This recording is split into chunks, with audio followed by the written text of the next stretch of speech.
Liber 58, including an essay upon number by Aleister Crowley. AA publication in Class B. Ain nothing, Ain Sof, no limit, Ain Sof or limitless light. 0, 0, 0, 0, 0, 0. 1. Kether, the crown.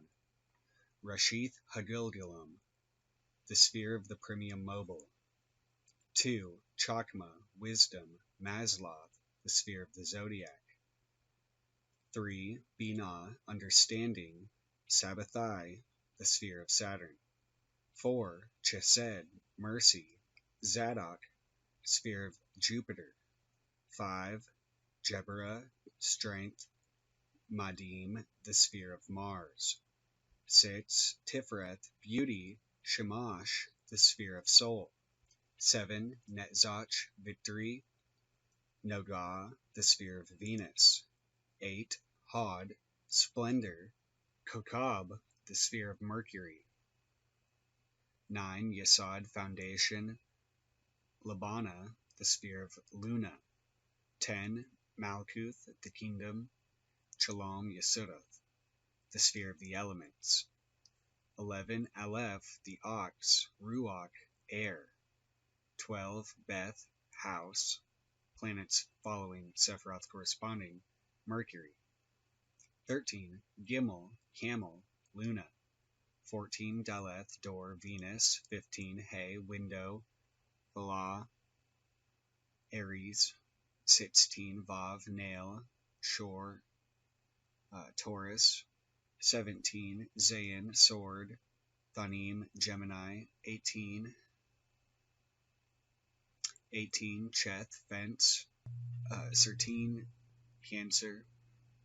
19. Teth, serpent, Ari, Leo. Yod, hand, Cthulhu, Virgo. 21. Kaf, palm, Jupiter. 22. Lamed, ox, goad, Libra. 23. Mem, water. 24. Nun, fish. 25. Samek, prop. 24. Nun, fish, Scorpio. 25. Samek, prop, Sagittarius. 27. Pei, mouth, Mars. 28. Zodi, fish hook, Aquarius. 29. Kaf, back of head, Pisces. 30. Resh, head, soul. 31. Shin, tooth, fire. 32. Tau, Saturn, earth, and spirit.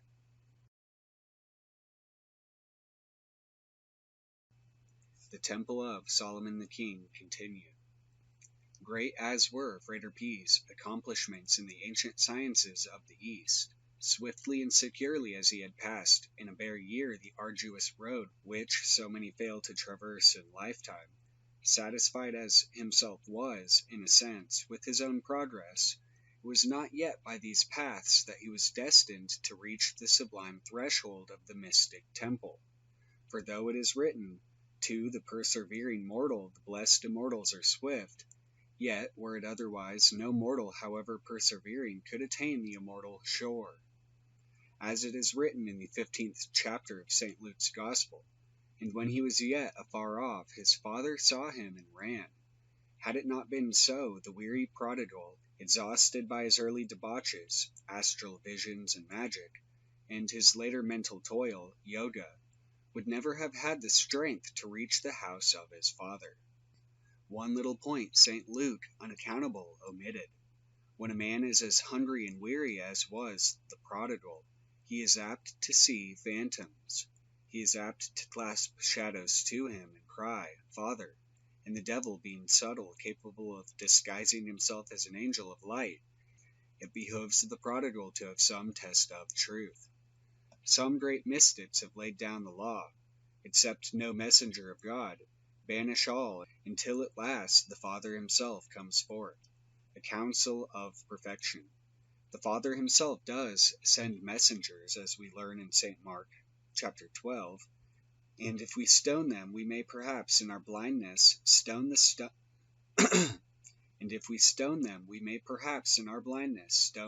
himself when he is sent.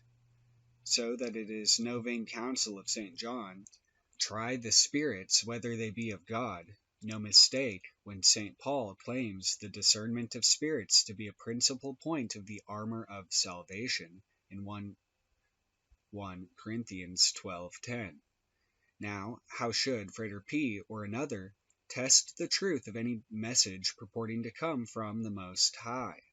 On the astral plane, its phantoms are easily governed by the pentagram, the elemental weapons, the robes, the god forms, and such childish toys. We set phantoms to chase phantoms. We make our Sinleka pure and hard and glittering, all glorious within, like the veritable daughter of the king. Yet she is but the king's daughter, the Nefesh adorned. She is not the king himself, the holy Ruach or mind of man. And so, sin, skin, or sin leka, an archaic Norwegian term, loosely shining ghost. Crowley borrowed it from a Bulwer Lytton novel, Zanoni, or A Strange Story, I cannot remember which, and used it to denote the astral body. As we have seen in our chapter on Yoga, the previous installment of The Temple of Solomon the King, in Equinox 1:4, this mind is a very aspen. And as we may see in the last chapter of Captain Fuller's Star in the West, this mind is a very cockpit of contradiction. What then is the standard of truth? What tests shall we apply to revelation when our tests of experience have been found wanting? If I must doubt my eyes that have served me well on the whole for so many years, must I not much more doubt my spiritual vision, my vision just open like a babe's? My vision untested by comparison and uncriticized by reason? Fortunately, there is one science that can aid us, a science that, properly understood by the initiated mind, is as absolute as mathematics, more self-supporting than philosophy, a science of the spirit itself whose teacher is God, whose method is simple as the divine light and subtle as the divine fire, whose results are limpid as the divine water, all-embracing as the divine air, and solid as the divine earth. Truth is the source, and economy the course, of that marvelous stream that pours its living waters into the ocean of apodeitic certainty. The truth that is infinite in its infinity is the primal truth with which it is identical, is infinite in its unity. So, the truth that is infinite in its infinity as the primal truth which it is identical, it is infinite in its unity. The truth that is infinite in its infinity as the primal truth with which it is identical is infinite in its unity. Need we say that we speak of the holy Qabalah? O science secret, subtle and sublime, who shall name thee without veneration, without prostration of soul, spirit, and body before the divine author, without exaltation of soul, spirit, and body, as by his favor they bathe in his lustral and illimitable light? It must here be spoken of the esoteric Qabalah to be found in books, a shell of that perfect fruit of the tree of life. Next, we will deal with the esoteric teachings of it, as Frater P. was able to understand them, and of these we shall give examples, showing the falsity and absurdity of the uninitiated path, the pure truth and reasonableness of the hidden way. For the student unacquainted with the rudiments of the Qabalah, we recommend the study of S.L. or Samuel Adele McGregor Mathers's introduction to his translation of the three principal books of the Zohar, and Westcott's introduction to the study of the Qabalah. We venture to append a few quotations from the former document, which will show the elementary principles of calculation. Dr. Westcott's little book is principally valuable for its able defense of the Qabalah as against exotericism and literalism.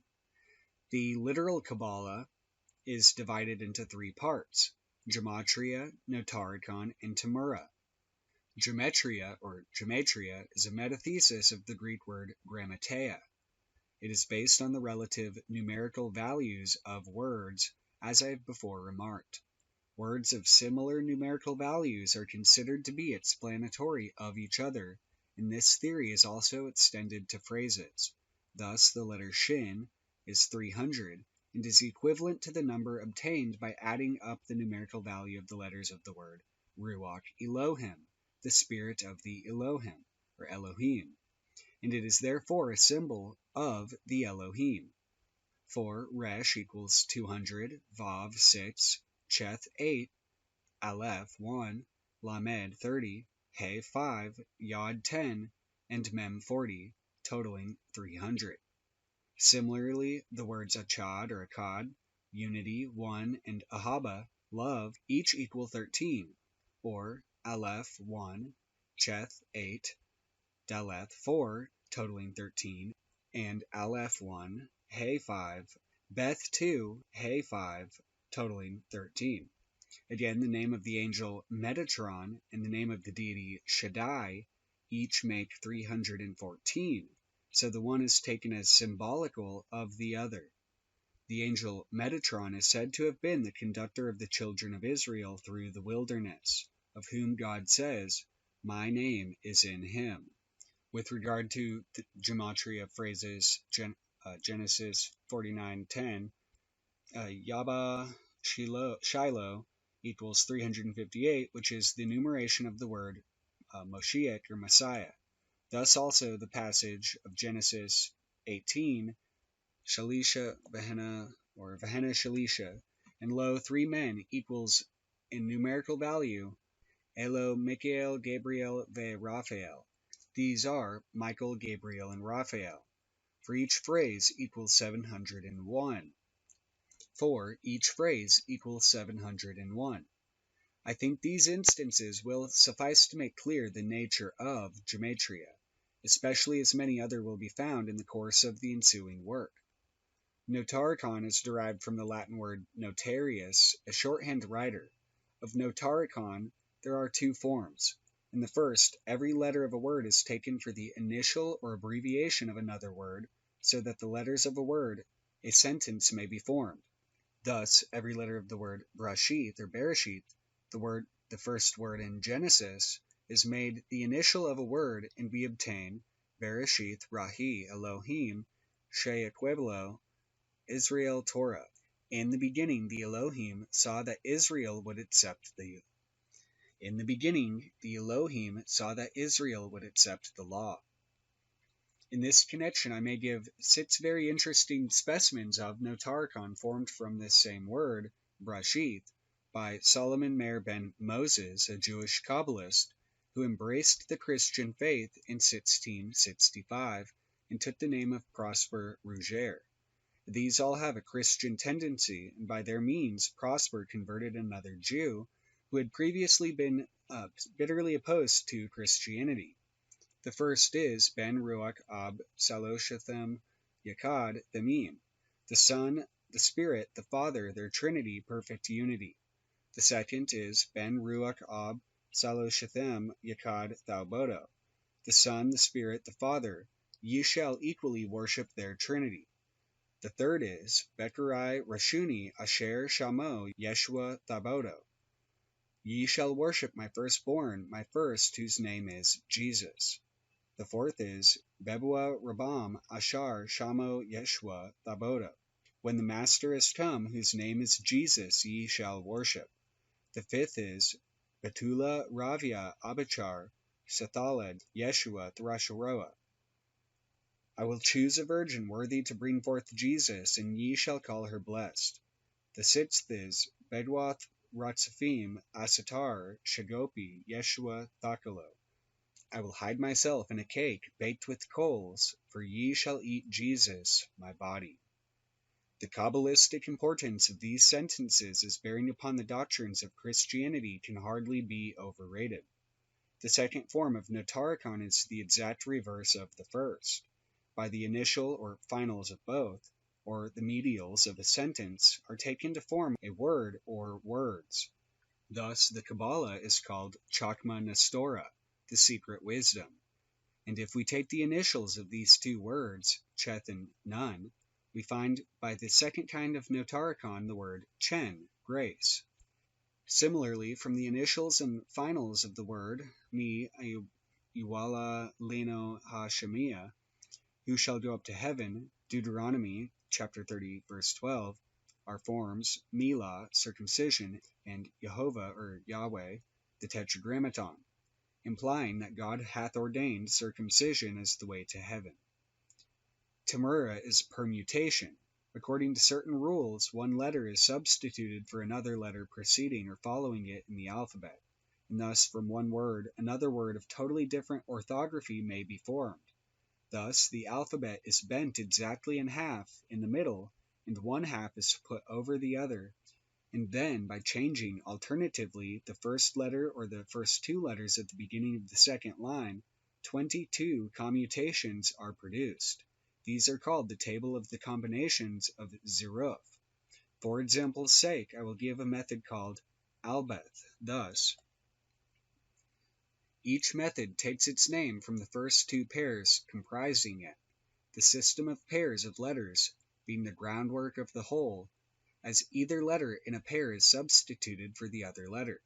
Thus, by Albeth, from Ruach is formed Detzau, Daleth, Zayin, Ayin. The names of the other 21 methods are. To these must be added the modes Abjar and Albim, or Albam. Then comes the rational table of Zeruf, another set of 22 combinations. Atbash and Abgath appear in both tables. Abgad appears in the rational table, Albam in neither. There are also 3 tables of the commutations known respectively as the right, the averse, and the irregular. To make any of these, a square containing 484 squares should be made, and the letters written in. For the right table, write the alphabet across right to left. In the second, from of squares, do the same, but begin with Beth and end with Aleph. In the third, begin with Gimel and end with Beth, and so on. For the averse table, write the alphabet from right to left backwards, beginning with Tau and ending with Aleph. In the second row, begin with Shin and end with Tau, etc. The irregular table would take too long to describe. Besides all these, there is the method called Tashraq, which is simply writing a word backwards. There is one more very important form called the Qabalah of the 9 chambers, or Ayik Bekar. It is thus formed. I have put the numeration of each letter above to show the affinity between the letters in each chamber. Sometimes this is used as a cipher, by taking the portions of the figure to show the letter they contain, putting 1 point for the first letter, 2 for the second, etc. Thus, the right angle containing Ayik will answer for the letter Q if it have 3 dots or points within it. Again, thus the right angle containing Ayik will answer for the letter Kaf if it have 3 dots or points within it. Again, a square will answer for He, none, or Kaf final, according to whether it has 1, 2, or 3 points respectively placed within it. So also with regard to the other letters. But there are many other ways of employing the Qabalah of the 9 chambers which I have not space to describe. I will merely mention as an example that by the mode of Tamura called Atbash, it is found that in Jeremiah chapter 25, verse 26, the word Sheshach symbolizes Babel. Besides all these rules, there are certain hidden meanings in the shape of the letters of the Hebrew alphabet, in the form of the particular letter at the end of a word being different from that which it generally bears when it is a final letter, or in a letter being written in the middle of a word in a character generally used only at the end, or in any letter or letters being written in a size smaller or larger than the rest of the manuscript, or in a letter being written upside down. In the variations found in the spellings of certain words, which have a letter more in some places than they have in others, in peculiarities observed in the position of any of the points or accents, and in certain expressions supposed to be elliptic or redundant. For example, the shape of the Hebrew letter Aleph is said to symbolize Vav, between a Yod and a Daleth, and thus the letter itself represents the word Yod. Similarly, the shape of the letter He represents Daleth with a Yod, written at the lower left-hand corner, etc. In Isaiah chapter 9, verses 6 and 7, the word lemarba for multiplying is written with the character mem final in the middle of the word, instead of the ordinary initial and medial mem. The consequence of this is that the total numerical value of the word, instead of being 277, is 837 by gematria. Thoth is all, the profuse giver. Thus, by writing the mem as a final instead of the ordinary character, the word is made to bear a different Kabbalistic meaning. It is to be further noted with regard to the first word in the Bible, Bereshith, that the first three letters, Beth, Resh, Aleph, are the initial letters of the names of the three persons of the Trinity, Ben, the Son, Ruach, the Spirit, and Ab, the Father. Furthermore, the first letter of the Bible is Beth, which is the initial of Baraka, blessing, and not Aleph, which is that of Arar, cursing. Again, the letters of Bereshith, taking their numerical powers, express the number of years between the creation and the birth of Christ. Thus, Beth 2000, Resh 200, Aleph 1000, Shin 300, Yod 10, and Tau 400, totaling 3,910 years, being the time in round numbers. However, this involves counting the third letter but not the second as writ large, for which there is absolutely no warrant. Counting only the initial Beth as written large, we get 2,911. Pico della Mirandola gives the following working out of Bereshith by joining the third letter Aleph to the first, Ab, Father, is obtained. If to the first letter Beth doubled, the second letter Resh be added, it is Debar, in or through the Son. If all the letters be read except the first, it makes Rashith, the beginning. If the fourth letter, Shin, the first, Beth, and the last, Tau, be counted, it makes Shebeth, the end or rest, or Shabbat. If the first three letters be taken, they make Bara, or Bara, created. If omitting the first, the three following be taken, they make Rosh, head. If omitting the two first, the next two be taken, they give Ash, fire. If the fourth and last be joined, they give Sheth, foundation. Again, if the second letter be put to the first, it makes Rob, great. If after the third be placed the fifth and fourth, it gives Aish, man. If to the first two be joined the two last, they give Berith, covenant. And if the first be added to the last, it gives Teb, or Theb, which is sometimes used for Thob, or good. There are three Kabbalistic veils of the negative existence, and in themselves they formulate the hidden ideas of the Sephiroth not yet called into being, and they are concentrated in Kether, which in this sense is the Malkuth of the hidden ideas of the Sephiroth. I will explain this. The first veil of the negative existence is the Ain, negativity. This word consists of the three letters which thus shadow forth the first three Sephiroth or numbers. The second veil is Ein Sof, the limitless. This title consists of 6 letters and shadows forth the idea of the first 6 Sephiroth or numbers. The third veil is the Ein Sof or the limitless light. This again consists of 9 letters and symbolizes the first 9 Sephiroth, but of course in their hidden idea only. But when we reach the number 9, we cannot progress farther without returning to the unity, or the number 1, for the number 10 is but a repetition of unity freshly derived from the negative, as is evident from a glance at its ordinary representation in Arabic numerals, where the circle 0 represents the negative and the 1 the unity. Thus, then, the limitless ocean of negative light does not proceed from a center, for it is centerless, but it concentrates a center, which is the number 1 of the manifested Sephiroth, Kether, the crown, the first Sephiroth, which, therefore, may be said to be the Malkuth or number 10 of the hidden Sephiroth. Thus, Kether is in Malkuth, and Malkuth is in Kether. Or, as an alchemical writer of great repute, Thomas Vaughan, better known as Eugenius Philalethes, say in Euphrates or the Waters of the East, apparently quoting from Proclus, that the heaven is in the earth, but after an earthly manner, and that the earth is in heaven, but after a heavenly manner.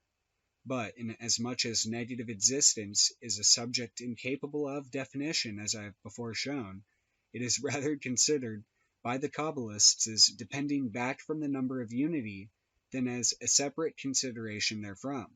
Wherefore they frequently apply the same terms and epithets indiscriminately to either. Such epithets are the concealed of the concealed, the ancient of the ancient ones, the most holy ancient one, etc. I must now explain the real meaning of the terms Sephirah and Sephiroth. The first is singular, the second is plural. The best rendering of the word is numerical emanation. There are 10 Sephiroth, which are the most abstract forms of the 10 numbers of the decimal scale, i.e. the numbers 1, 2, 3, 4, 5, 6, 7, 8, 9, and 10. Therefore, as in the higher mathematics we reason of numbers in their abstract sense, so in the Qabalah we reason of the deity by the abstract forms of the numbers, in other words, by the Sephiroth. It was from this ancient Oriental theory that Pythagoras derived his numerical symbolic ideas. Among these Sephiroth, jointly and severally, we find the development of the persons and attributes of God. Of these, some are male and some are female. Now, for some reason or other best known to themselves, the translators of the Bible have crowded out of existence and smothered up every reference to the fact that deity is both masculine and feminine.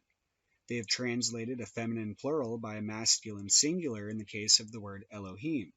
They have, however, left an inadvertent admission of their knowledge that it was plural in Genesis chapter 1, verse 26, and the Elohim said, "Let us make man," and again, 5:27, how could Adam be made in the image of Elohim, male and female, unless the Elohim were male and female also?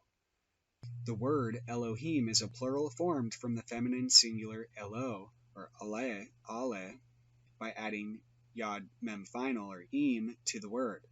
But inasmuch as Im is usually the termination of the masculine plural, as is here added to a feminine noun, it gives the word Elohim the sense of a female potency added to a masculine idea, and thereby capable of producing an offspring. Now we hear much of the Father and the Son, but we hear nothing of the Mother in the ordinary religions of the day. But in the Qabalah we find that the Ancient of Days conforms himself simultaneously into the Father and the Mother, and thus begets the Son. Now this Mother is Elohim. Again, we are usually told that the Holy Spirit is masculine, but the word Ruach, Spirit, is feminine, as appears from the following passage of the Sefer Yetzirah. Achath, feminine, not Akkad, masculine, Ruach Elohim Chaim. Given the time scales involved, it is prima facie far more likely that the early Kabbalists, such as the author of the Sefer Yetzirah, were influenced by Pythagorean number mysticism. Now we find that before the deity confirmed himself thus, i.e. as male and female, that the worlds of the universe could not subsist, or in the words of Genesis, chapter 1, verse 2, the earth was formless and void. The prior worlds are considered to be symbolized by the kings that reigned in the land of Edom. Before there reigned a king over the children of Israel, and they are therefore spoken of in the Qabalah as the Edomite kings, or Edomite kings. This will be found fully explained in various parts of this work. We now come to the consideration of the first Sephirah, or the number 1, the monad of Pythagoras. In this number are the other 9 hidden. It is also incapable of multiplication. Divide 1 by itself and it still remains 1. Multiply 1 by itself and it is still 1, and unchanged. Thus is it a fitting representation of the great unchangeable Father of all. Now this number of unity has a twofold nature, and thus forms, as it were, the link between the negative and the positive. In its unchangeable oneness, it is scarcely a number, but in its property of capability of addition, it may be called the first number of a numerical series. Now, the 0, or O, or the egg, is incapable even of addition, just as also is negative existence. How then, if 1 can neither be multiplied nor divided, is another 1 to be obtained to add to it? In other words, how is the number 2 to be found? By reflection of itself. For though 0 be incapable of definition, 1 is definable, and the effect of a definition is to form an eidolon, a duplicate or image of the thing defined. Thus, then, we obtain a duad composed of 1 and its reflection. Now also we have the commencement of a vibration established. For the number 1 vibrates alternately from changelessness to definition and back to changelessness again. Thus, then, is it the father of all numbers, and a fitting type of the father of all things. The name of the first Sephirah is Kether, the crown. The divine name attributed to it is the name of the Father given in Exodus chapter 3, verse 14, Eheye, I am. It signifies existence. It signifies existence. The first Sephirah contained the other 9 and produced them in succession thus. The number 2, or the dyad or duad. The name of the second Sephirah is Chokmah, wisdom, a masculine active potency reflected from Kether, as I have before explained.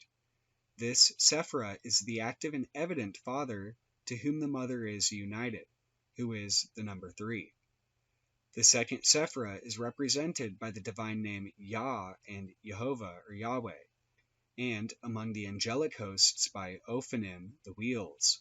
It is also called Ab, the father. The third Sephirah or triad is a feminine passive potency called Binah, the understanding, who is co-equal with Chokmah. For Chokmah, the number 2 is like 2 straight lines which can never enclose a space, and therefore is powerless till the number 3 forms the triangle. Thus, this Sephirah completes and makes evident the supernal trinity.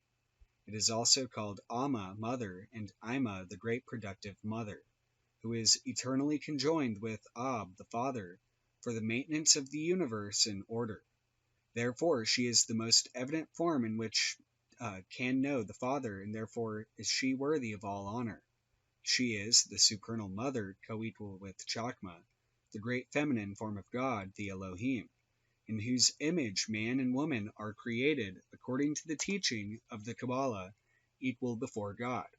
Woman is equal with man, and certainly not inferior to him, as it has been the persistent endeavor of so-called Christians to make her. Ima is the woman described in the Apocalypse, chapter 12. Add, in another sense, chapter 17. This is important. This third Sephirah is also sometimes called the Great Sea. To her are attributed the divine names Elohim and Jehovah Elohim, in the angelic order Aralim or Aralim, the thrones. She is the supernal mother as distinguished from Malkuth, the inferior mother, bride, and queen. The number 4. This union of the second and third Sephiroth produced Chesed, mercy, and love, also called Jedula, greatness or magnificence, a masculine potency represented by the divine name El, the mighty one, in the angelic Chasmalim, scintillating flames. See Ezekiel chapter 4, verse 4. The number 5. From this emanated the feminine passive potency Jabura, strength or fortitude, or Din, justice, represented by the divine names Elohim Jabor and Elah or Allah, and the angelic name Seraphim, Isaiah chapter 6, verse 6. This Sephirah is also called Pachad, fear. The number 6. And from these two issued the uniting Sephirah Tifereth, beauty or mildness, represented by the divine name Eloah Vadath, Psalm 68:18, or Melachim, kings. Thus, by the union of justice and mercy, we obtain beauty and clemency, and the second trinity of the Sephiroth is complete. This Sephirah, or path or numeration, for by these latter appellations the emanations are sometimes called, together with the 4th, 5th, 7th, 8th, and 9th Sephirah, is spoken of as Zair Anpin, the lesser countenance, or microprosopus, or microcosmos, by way of antithesis to macroprosopus, or the vast countenance, which is one of the names of Kether, the first Sephirah. The 6 Sephiroth of which Zair Anpin is composed are then called his 6 members. He is also called Melech, the king. The number 7. The 7th Sephirah is Netzach, or firmness and victory, corresponding to the divine name Yahweh Sabaoth, the Lord of armies, and the angelic names of Elohim, gods, and Tarshishim, the brilliant ones. Daniel chapter 10, verse 6. The number 8. Thence proceeded the feminine passive potency, Hod, splendor, answering to the divine name Elohim Sabaoth, the God of armies, and among the angels, Beni Elohim, the sons of the gods, or the sons of God. Genesis chapter 6, verse 4. The number 9. These two produced Yesod, the foundation or basis, represented by Al-Chi, or Al-Kai, or Al-Chai, the mighty living one, and Shaddai, and among the angels by Ishim, the flames. Psalms 104, verse 4, yielding the third trinity of the Sephiroth. The number 10. From this 9th Sephirah came the 10th and last, thus completing the decad of the numbers. It is called Malkuth, the kingdom, and also the queen, Matrona, the inferior mother, the bride of Microprosopus, and Shekinah, represented by the divine name Adonai, and among the angelic hosts by the cherubim, or cherubim. Now each of these Sephiroth will be in a certain degree androgynous, for it will be feminine or receptive with regard to the Sephirah which immediately precedes it in the Sephirothic scale, and masculine or transmissive with regard to the Sephirah which immediately follows it. But there is no Sephirah interior to Kether, nor is there a Sephirah which succeeds Malkuth.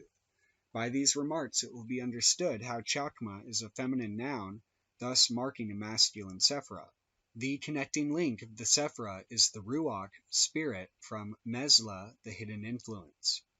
I will now add a few more remarks on the Kabbalistic meaning of the term Methekala, balance. In each of the three trinities or triads of the Sephiroth is a duad or dyad of opposite sexes, and a uniting intelligence which is the result. In this, the masculine and feminine potencies are regarded as the two scales of the balance, and the uniting Sephirah as the beam which joins them. Thus, then, the term balance may be said to symbolize the triune, trinity and unity, and the unity represented by the central point of the beam. But again, in the Sephiroth, there is a triple trinity, the upper, lower, and middle. Now, these three are represented thus: the supernal, or highest, but the crown, Kether, the middle by the king, and the inferior by the queen, which will be the greatest trinity. And the earthly correlatives of these will be the primum mobile, the sun and the moon. Here we at once find alchemical symbolism. The Sephiroth are further divided into three pillars: the right-hand pillar of mercy, consisting of the 2nd, 4th, and 7th emanations, the left-hand pillar of judgment, consisting of the 3rd, 5th, and 8th, and the middle pillar of mildness, consisting of the 1st, 6th, 9th, and 10th emanations. In their totality and unity, the 10 Sephiroth represent the archetypal man, Adam Kadmon, the protogonos or protogonos. In looking at the Sephiroth constituting the first triad, it is evident that they represent the intellect, and hence this triad is called the intellectual world, Olam Mefshikal. The second triad corresponds to the moral world, Olam Morgosh. The third represents power and stability and is therefore called the material world, Olam Ha-Mevet-Baal. These three aspects are called the faces, Anpin. Thus is the tree of life, Atz Haim or Atz Chaim, formed. The first triad being placed above, the second and third below, in such a manner that the three masculine Sephiroth are on the right, the three feminine on the left, whilst the four uniting Sephiroth occupy the center. This is the Kabbalistic tree of life, on which all things depend. There is considerable analogy between this and the tree Yggdrasil of the Scandinavians. I have already remarked that there is one trinity which comprises all the Sephiroth, and that it consists of the crown, the king, and the queen. In some senses, this is the Christian trinity of the Father, Son, and Holy Spirit, which, in their highest divine nature, are symbolized by the first three Sephiroth, Kether, Chakma, and Binah. It is the Trinity which created the world, or in Kabbalistic language, the universe was born from the union of the crowned king and queen. But, according to the Qabalah, before the complete form of the heavenly man, the 10 Sephiroth, was produced, there were certain primordial worlds created, but these could not subsist, as the equilibrium of balance was not yet perfect, and they were convulsed by the unbalanced force and destroyed. According to some, the Qliphoth, or shells, are remnants of these primal worlds. These primal worlds are called the kings of ancient time and the kings of Edom, who reigned before the monarchs of Israel. In this sense, Edom is the world of unbalanced force, and Israel is the balanced Sephiroth. Genesis 36, verse 31. This important fact that worlds were created and destroyed prior to the present creation is again and again reiterated in the Zohar. Now, the Sephiroth are also called the world of emanations, or the Atzilithic world, or archetypal world, Olam Atzilith. And this world gave birth to the 3 other worlds, each containing a repetition of the Sephiroth, but in a descending scale of brightness. The second world is the Britic world, Olam HaBraya, or Bria, the world of creation, also called Corsia, or Korja, the throne. It is an immediate emanation from the world of Atzilith, whose 10 Sephiroth are reflected herein, and are consequently more limited, though they are still of the purest nature and without any admixture of matter. The third is the Yetziratic world, Olam HaYetzira, the world of formation and of angels, which proceeds from Braya, and though less refined in substance, is still without matter. It is in this angelic world where those intelligent and incorporeal beings reside who are wrapped in a luminous garment, and who assume a form when they appear to man. The fourth is the Asiatic world, or Olam Ha-Asaya, the world of action, called also the world of shells, Olam Ha-Qliphoth, which is this world of matter, made up of the grosser elements of the other 3. In it is also the abode of the evil spirits, which are called the shells by the Qabalah, Qliphoth, material shells. The devils are divided into 10 classes and have suitable habitations. See tables in 777. The demons are the grossest and most deficient of all forms. Their 10 degrees answered to Decad of the Sephiroth, but in inverse ratio, as darkness and impurity increase with the descent of each degree. The 2 first are nothing but absence of visible form and organization. The third is the abode of darkness. Next follows 7 hells, occupied by those demons which represent incarnate human vices and torture those who have given themselves up to those vices in earth life. Their prince is Samael, the angel of poison and of death. Samael is variously glossed as poison of God or blind God. In some of the Gnostic texts found at Nag Hammadi, Samael is identified with the demiurge. His wife is the harlot or woman of whoredom, Isheth Zanunim, by Gematria 864, Shemesh Vayerik, sun and moon, and Kadesh Kadeshim, holy of holies, and united they are called the beast, Chiva. Thus the infernal trinity is completed, which is, so to speak, the averse and caricature of the supernal creative one. Samael is considered to be identical with Satan.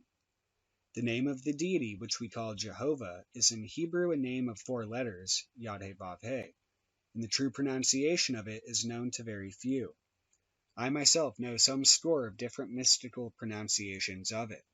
The true pronunciation is a most secret arcanum and is the secret of secrets. He who can rightly pronounce it causeth heaven and earth to tremble, for it is the name which rusheth through the universe. Therefore, when a devout Jew comes upon it in reading from the Scriptures, he does not attempt to pronounce it, but instead makes a short pause, or else he substitutes it for the name Adonai, Lord. The radical meaning of the word is to be, and it is thus a heye, a glyph of existence. It is capable of 12 transpositions, which all convey the meaning of to be. It is the only word that will bear so many transpositions without its meaning being altered. They are also called the 12 banners of the mighty name, and are said by some to rule the 12 signs of the zodiac. These are the 12 banners. There are 3 other tetragrammatic names, which are Aheye, existence, Adonai, Lord, and Adlah. This last is not, properly speaking, a word, but is a notarchon of the sentence, Ate Gibor Le'olam Adonai, Thou art mighty forever, O Lord. A brief explanation of Adlah is this: A, the one first, A, the one last, G, the Trinity in unity, L, the completion of the great work. But Yod-Heh-Vav-Heh, or Tetragrammaton, as we shall presently see, contains all the Sephiroth with the exception of Kether, and specially signifies the lesser countenance, Microprosopus, the king of the Kabbalistic Sephirothic greatest Trinity, and the Son in his human incarnation in the Christian acceptation of the Trinity. Therefore, as the Son reveals the Father, so does Yod-Heh-Vav-Heh reveal Aleph-He-Yod-He, and Aleph-He-Yod-He is the queen, and Adonai is the queen by whom alone Tetragrammaton can be grasped, whose exaltation into Binah is found in the Christian assumption of the Virgin. The Tetragrammaton Yod-Heh-Vav-Heh is referred to the Sephiroth thus. The uppermost point of the letter Yod is said to refer to Kether, the letter Yod itself to Chakma, the father of Microprosopus, the letter He, or the supernal He, to Binah, the supernal mother, the letter Vav to the next 6 Sephiroth, which are called the 6 members of Microprosopus, and 6 is the numerical value of Vav.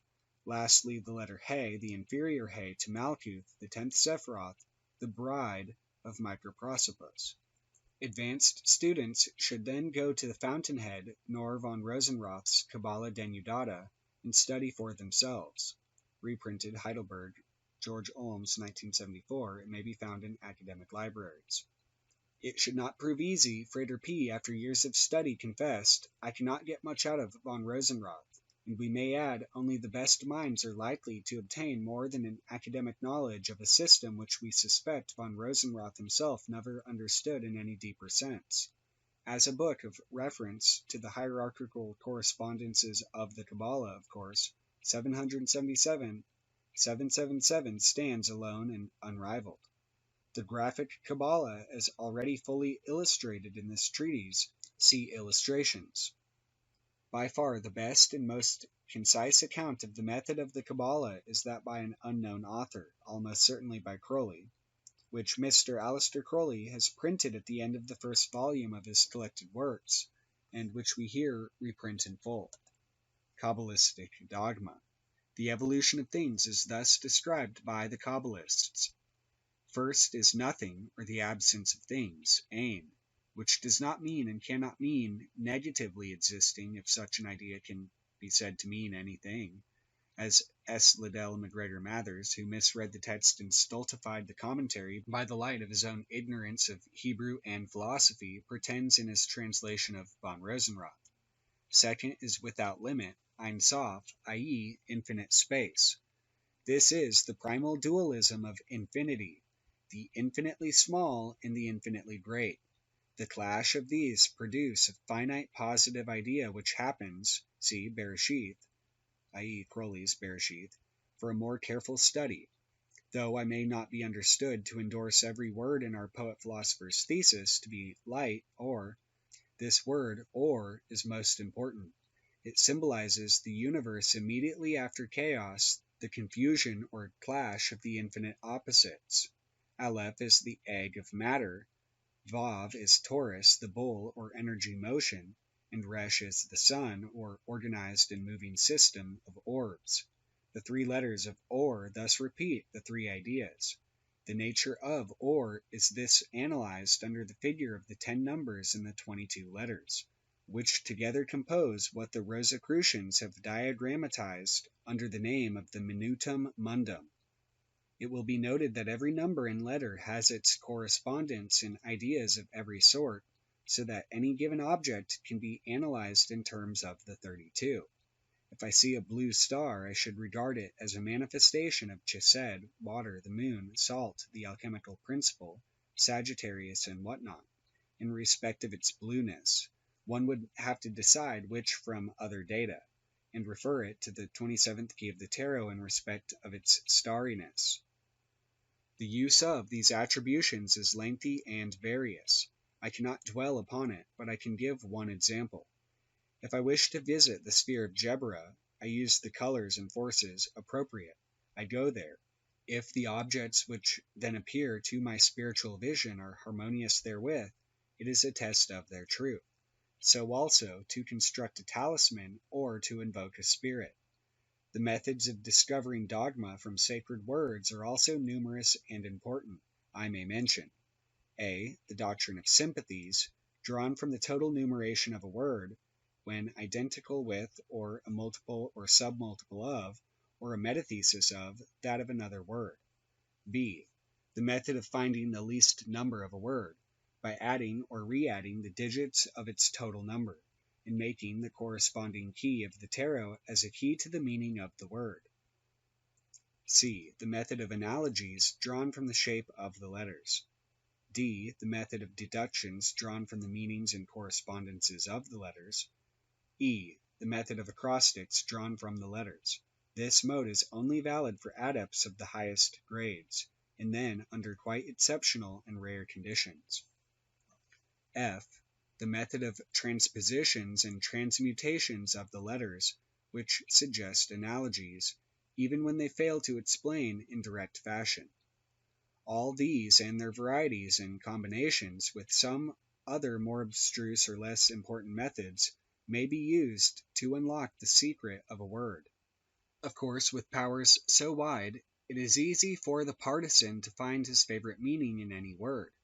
Even the formal proof, 0 equals 1 equals 2 equals 3 equals 4 equals 5 equals n is possible.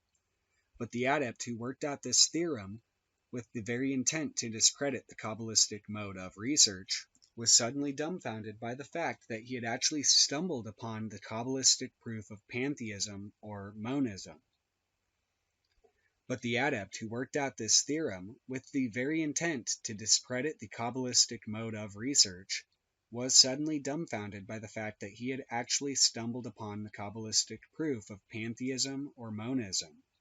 What really happens is that the adept sits down and performs many useless tricks with the figures without result. Suddenly the lux dawns and the problem is solved. The rationalist explains this by inspiration, the superstitious man by mathematics. I give an example of the way in which one works. Let us take IAO, one of the barbarous names of evocation, of which those who have wished to conceal their own glory by adopting the authority of Zarathustra have said that in the holy ceremonies it has an ineffable power. But what kind of power? By the Qabalah we can find out the force of the name IAO. We can spell it in Hebrew, Yod Aleph Vav, or Yod Aleph Ayin. The Qabalah will even tell us which is the true way. Let us, however, suppose that it is spelt Yod Aleph Vav. This adds up to 17. But first of all, it strikes us that I, A, and O are the three letters associated with the three letters He in the great name of 6 letters, which combines Aheya and Yod He Vav He, Macroprosopus and Microprosopus. Now these feminine letters, He, conceal the 3 mothers of the alphabet, Aleph, Mem, and Shin. Replace these and we get Ashuma, which adds up to 358, the number alike of Nakash, the serpent of Genesis, and the Messiah. We thus look for redeeming power in IAO and for the masculine aspect of that power. Now we will see how that power works. We have a curious dictionary which was made by a very learned man in which the numbers from 1 to 10,000 fill the left-hand column. In order and opposite them are written all the sacred or important words which add up to each number. Published as Sefer Sephiroth in Equinox 1, Volume 8. We take this book and look at 17. We find that 17 is the number of squares in the swastika, which is the whirling disc or thunderbolt. And there is Chahag or chug, a circle or orbit, Zagad, to seethe or boil, and some other words, which we will neglect in this example, though we should not dare to do so if we were really trying to find out a thing we none of us knew. To help our deduction about redemption, too, we find Chada, to brighten or make glad. We also work in another way. It is the straight line or central pillar of the temple of life. Also, it stands for unity and for the generative force. A is the pentagram, which means the will of man working redemption. O is the circle from which everything came, also nothingness, and the female who absorbs the male. The progress of the name shows then the way from life to nirvana by means of the will, and is a hieroglyph of the great work. Look at all our meanings. Every one of them shows that the name, if it has any power at all, and that we must try, has the power to redeem us from the love of life, which is the cause of life, by its masculine whirlings, and to gladden us and to bring us to the bosom of the great mother, Death. Before what is known as the equinox of the gods a little while ago, there was an initiated formula which expressed these ideas to the wise.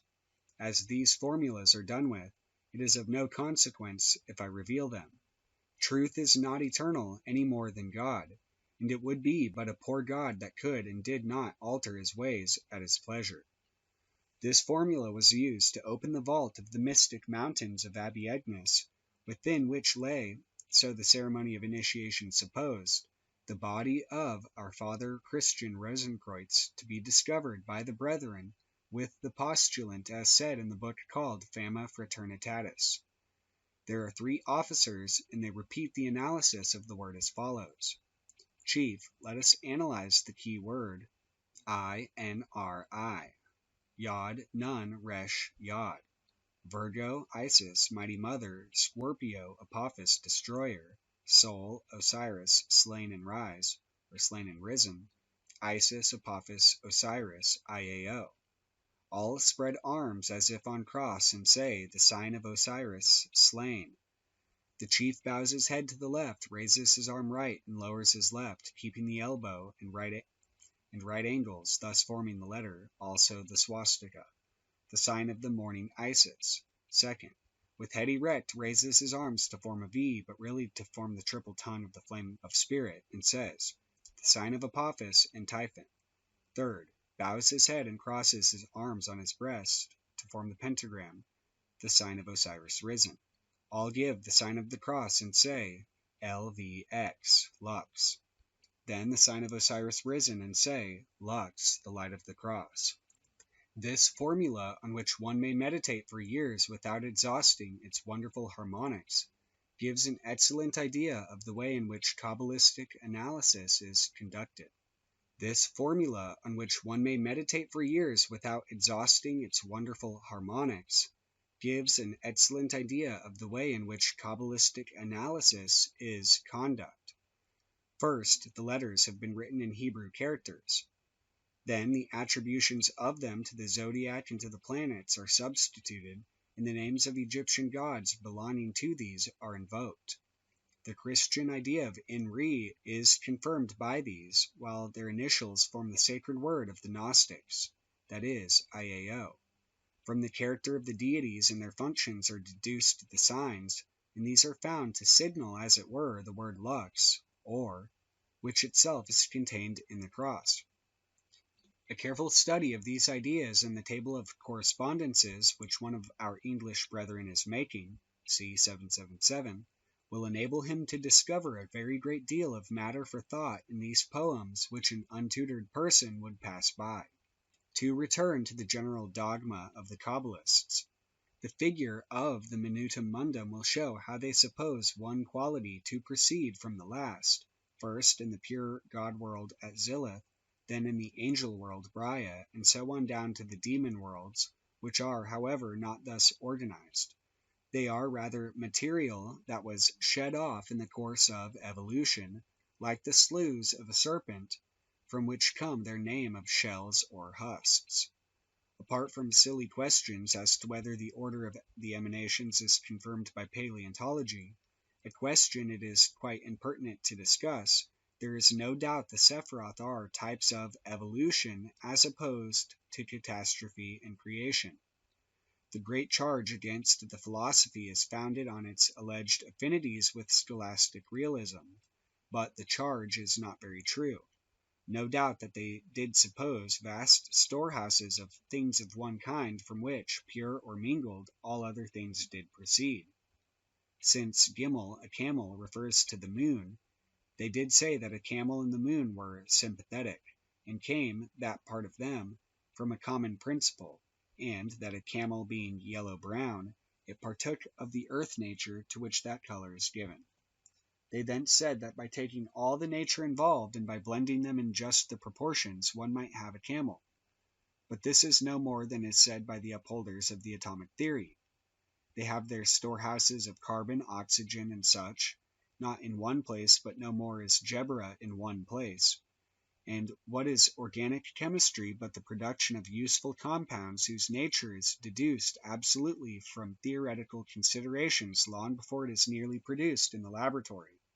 The difference, you will say, is that Kabbalists maintain a mind of each kind behind each class of things of one kind. But, so did Berkeley, and his argument in that respect is, as the great Huxley showed, irrefragable. For by the universe I mean the sensible. Any other is not to be known, and the sensible is dependent upon mind.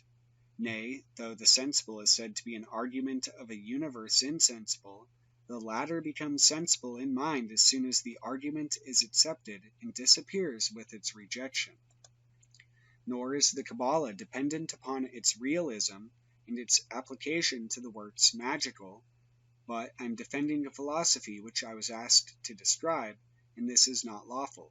A great deal may be learned from the translation of the Zohar by S. Liddell MacGregor Mathers and his introduction thereto, though for those who have Latin and some acquaintance with Hebrew, it is better to study the Qabalah Denudata of Nor von Rosenroth, in despite of the heavy price, for the translator has distorted the text and its comment to suit his belief in a supreme personal God, and in that degraded form of the doctrine of feminism which is so popular with the emasculate. The Sephiroth are grouped in various ways. There is a superior triad or trinity, a Hetzad, and Malkuth, the crown, the father, and the mother, the son or king, and the bride. Also a division into 7 palaces, 7 planes, 3 pillars or columns, and the like. The flashing sword follows the course of the numbers, and the serpent Nekushtan, or of wisdom, crawls up the paths which join them upon the tree of life, namely the letters. It is important to explain the position of Doth or knowledge upon the tree. It is called the child of Chakma and Binah, but it hath no place. But it is really the apex of a pyramid of which the first 3 numbers form the base. Now the tree, or minutum mundum, is a figure in a plane of a solid universe. Doth, being above the plane, is therefore a figure of a force in 4 dimensions, and thus it is the object of the magnum opus. The 3 paths which connect it with the first trinity are the 3 lost letters or fathers of the Hebrew alphabet. In Doth it is said to be the head of the great serpent Nakash, or Leviathan, called evil to conceal its holiness. Nakash 358, Messiah, or Redeemer, and Leviathan 496, Malkuth, the bride. It is identical with the Kundalini of the Hindu philosophy, and Kwan Seon of the Mongolian peoples, and means the magical force in man, which is the sexual force applied to the brain, heart, and other organs, and redeemeth him. The gradual disclosure of these magical secrets to the poet may be traced in these volumes, i.e., the 3 volumes of Crowley's collected works, which it has been my privilege to be asked to explain. It has been impossible to do more than place in the hands of any intelligent person the keys which will permit him to unlock the many beautiful chambers of holiness in these palaces and gardens of beauty and pleasure. Of the results of the method we possess one flawless gem, already printed in the Equinox, Volume 2, pages 163 through 185, A Note on Genesis, by V.H. Frater I.A. From this pleasant, orthodox, and so they all lived happily ever after view, let us turn for a moment to the critical aspect. Let us demolish, in turn, the Kabbalistic methods of exegesis, and then, if we can, discover a true basis upon which to erect an abiding temple of truth. 1. Gematria. The number 777 affords a good example of the legitimate and illegitimate deductions to be drawn. It represents the sentence, one is the spirit of the living God, Achath, Ruach, Alhim, Chaim, and also Olam HaKlafath, the world of the shells, excrements, the demon world. Now, it is wrong to say that this idea of the unity of the divine spirit is identical with this idea of the muddle of chaos, unless in that exalted grade in which the one is the many. But the compiler of Liber 777 was a great Kabbalist when he thus entitled his book, for he meant to imply, one is the spirit of the living God, i.e., I have in this book unified all the diverse symbols of the world, and also the world of shells, i.e., this book is full of mere dead symbols. Do not mistake them for the living truth. Further, he had an academic reason for his choice of a number, for the tabulation of the book is from Kether to Malkuth, the course of the flaming sword, and if this sword be drawn upon the tree of life, the numeration of the paths over which it passes, taking Gimel 3 as the non-existent path from Binah to Chesed, since it connects macroprosopus and microprosopus, is 777. See diagrams 2 and 12. Diagram 2 is a tree of life diagram showing the paths with letters, tarot trumps, and Yetziratic attributions, and the Sephiroth with associated grades. Diagram 12, the figure of the flaming sword. To take another example, it is no mere coincidence that 463, the staff of Moses, is Tau, Samek, Gimel, the paths of the middle pillar. No mere coincidence that 26, Yod He Vav He, is 1, 6, 9, and 10, the Sephiroth of the middle pillar.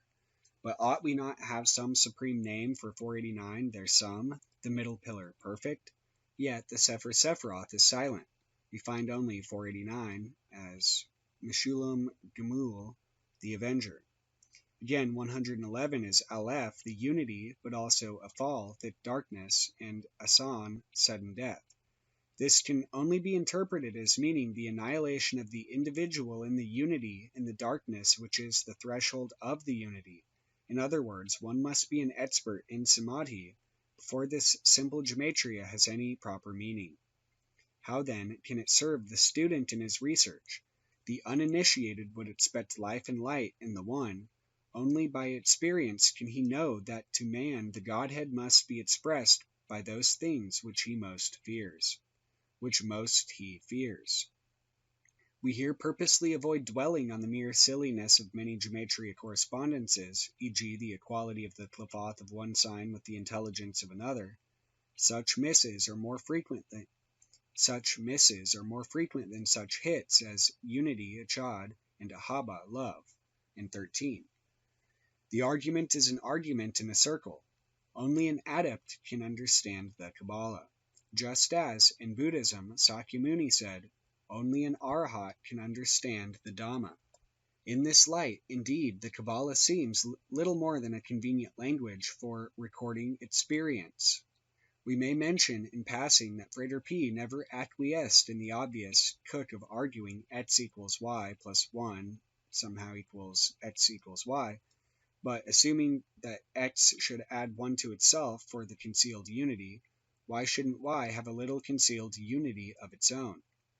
Concealed yods, on the other hand, are another matter entirely. That the method should ever have been accepted by any Kabbalist argues a bankruptcy of ingenuity beyond belief.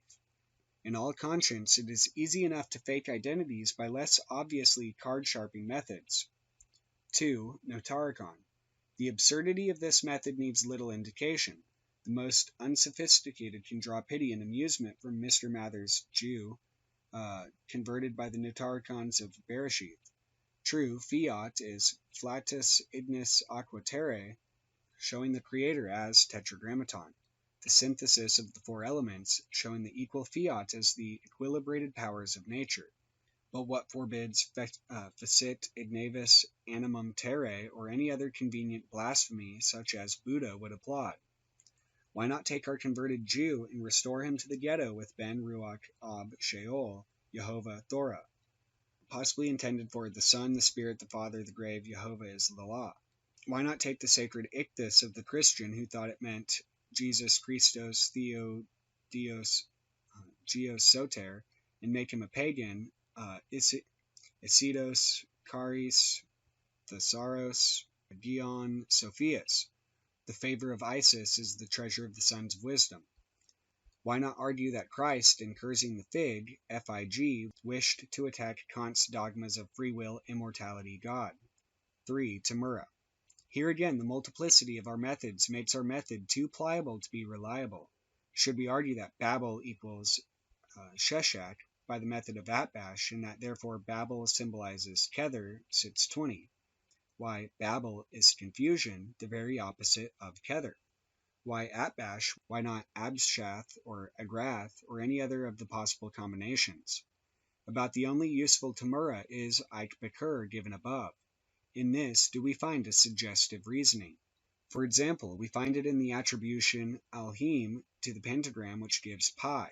See a note on Genesis, Equinox number 2, page 184. Here we write Elohim, the creative deities, round a pentagram, and read it reverse, beginning Lamed, Libra, the letter of equilibrium, and obtain an approximation to pi 3.1415, good enough for the benighted Hebrew, as if thereby the finite square of creation was assimilated to the infinite circle of the Creator. Yes, but should not Bereshith 221314 give, say, E? E is the base of natural logarithms. It is defined as the sum from 0 to infinity of 1 over n factorial, approximately 2.718281828. The only answer is that if you screw it round long enough, it perhaps will. The rational table of Saraf should, we agree with Frater P., be left to the Rationalist Press Association, and we may present the irregular table of commutations to irregular Masons. 4. To the less important methods we may apply the same criticism. We may glance in passing at the Yetziratic, tarot, and significatory methods of investigating any words, but though Frater P. was expert enough in these methods, they are hardly pertinent to the pure numerical Qabalah, and we therefore deal gently with them. The attributions are given in 777. Thus, Aleph in the Yetziratic world is air, by tarot the fool, and by signification an ox. Thus we have the famous Inri, Yod, Nun, Resh, Yod, Virgo, Scorpio, Soul, Virgo, the Virgin, the evil serpent, the Sun, suggesting the story of Genesis 2 and of the Gospel. The initials of the Egyptian names, Isis, Apophis, Osiris, which correspond, give in their turn the ineffable name Iao. Thus we say that the ineffable is concealed in and revealed by the birth, death, and resurrection of Christ. And further, the signs of the morning of the mother, triumph of the destroyer, and rising of the sun give the shape the letters LVX, Lux, which are, again, concealed in and revealed by the cross, the light of the cross. Further examples will be given in a note on Genesis. One of the most famous is the Mene, Tekel, Upharsin of Daniel, the imaginary prophet who lived under Belshazzar, the imaginary king. Mem Nun Aleph, the hanged man, death, and the fool, sacrificed to death by thy folly. Tau Kaf Lamed, the universe, the wheel of fortune, and justice, thy kingdom's fortune is in the balance. Pe Resh Shin, the blasted tower, the sun, and the last judgment. Ruined is thy glory and finished. But we cannot help thinking that this exegesis must have been very hard work. We could more easily read, to sacrifice to death is folly, thy kingdom shall be fortunate, or it is just, and the tower of thy glory shall endure until the last days. There, that didn't take 2 minutes, and Belshazzar would have exalted us above Daniel. Similarly, Al, God, may be interpreted, his folly is justice. As it is written, the wisdom of this word is foolishness with God. Or by Yetzirah, the air is his balance. As it is written, God made the firmament and divided the waters which were under the firmament from the waters which were above the firmament. Or by meaning the ox and the goad, i.e., he is both matter and motion. We here append a sketch, manuscript by Frater P. giving his explanation by tarot, etc., of the letters of the alphabet spelt in full. Mystic readings of the letters of the alphabet. Aleph, folly's doom is ruin. Beth, the juggler with the secret of the universe. Gimel, the holy guardian angel, is attained by self-sacrifice and equilibrium. Daleth, the gate of the equilibrium of the universe. Note D, the highest reciprocal path. Hey, the mother is the daughter, and the daughter is the mother. Vav, the son is but the son. These two letters show the true doctrine of initiation as given in Liber 418, opposed to Protestant exotericism. Zain, the answer of the oracles, is always death. Cheth, the chariot of the secret of the universe. Teth, she who rules the secret force of the universe. Yod, the secret of the gate of initiation. Kaf, in the whirlings is war. Lamed, by equilibrium and self-sacrifice, the gate. Mem, the secret is hidden between the waters that are above and the waters that are beneath. Symbol, the ark containing the secret of life borne upon the bosom of the deluge beneath the clouds.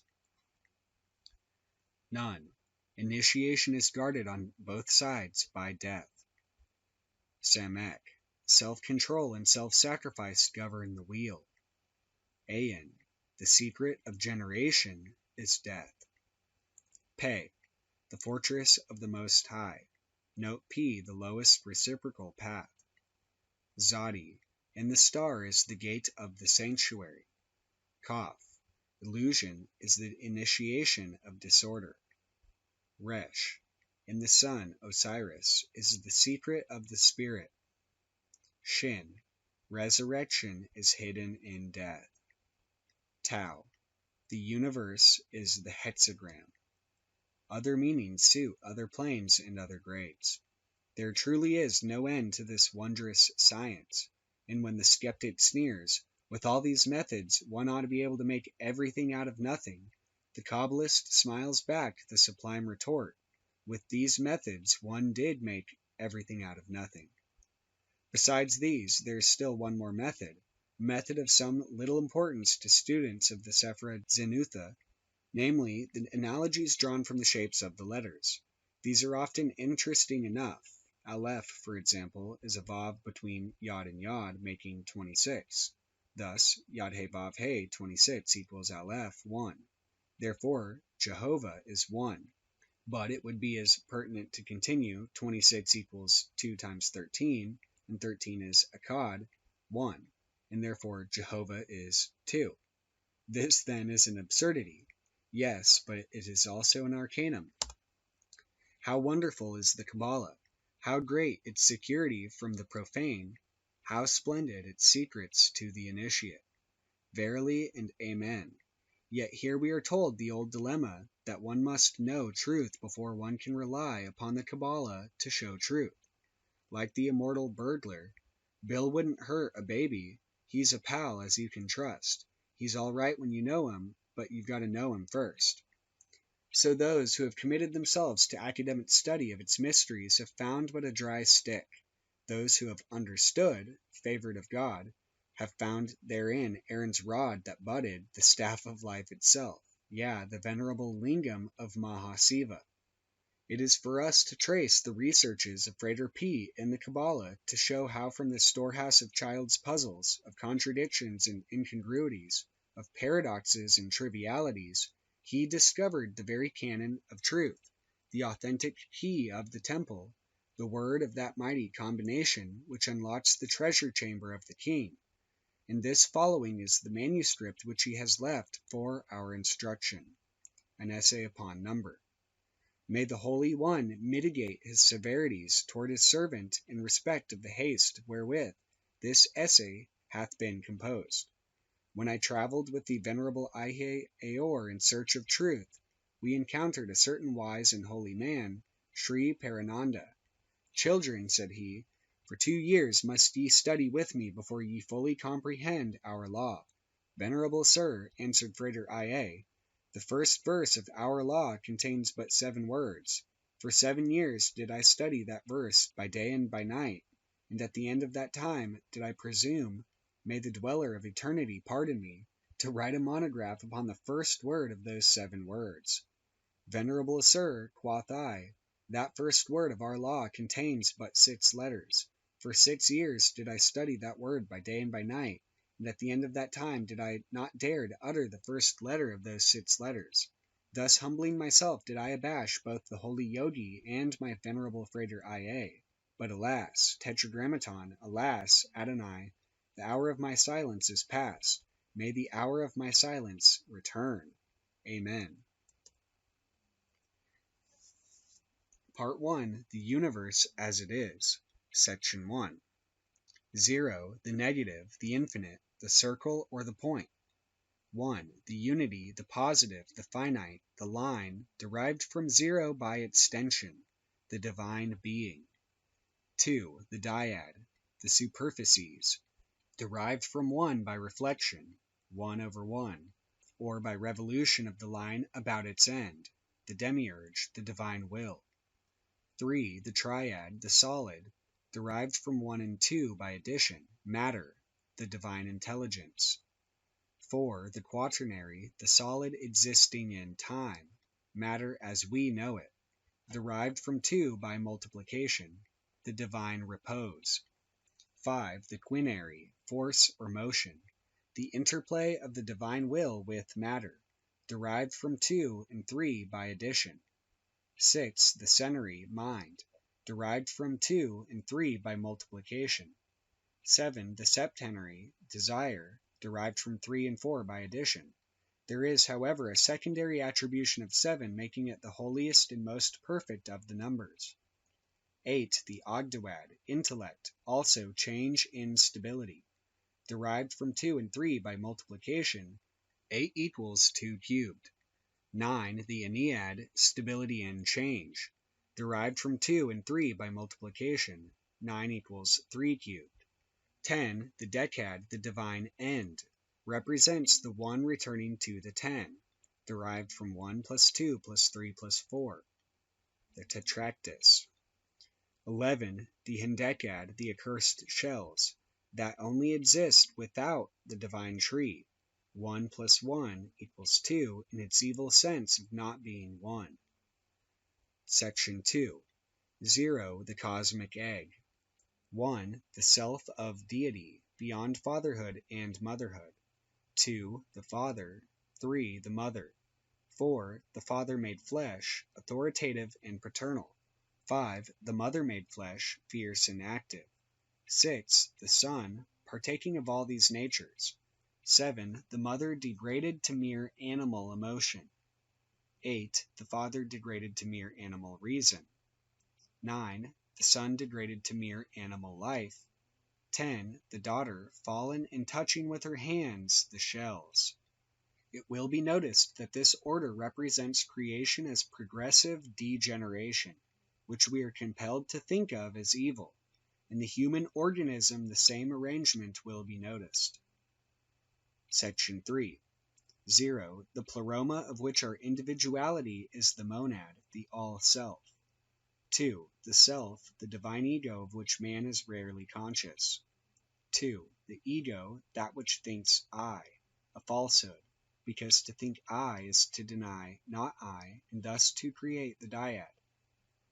3. The soul. Since 3 reconciles 2 and 1, here are placed the aspirations to divinity.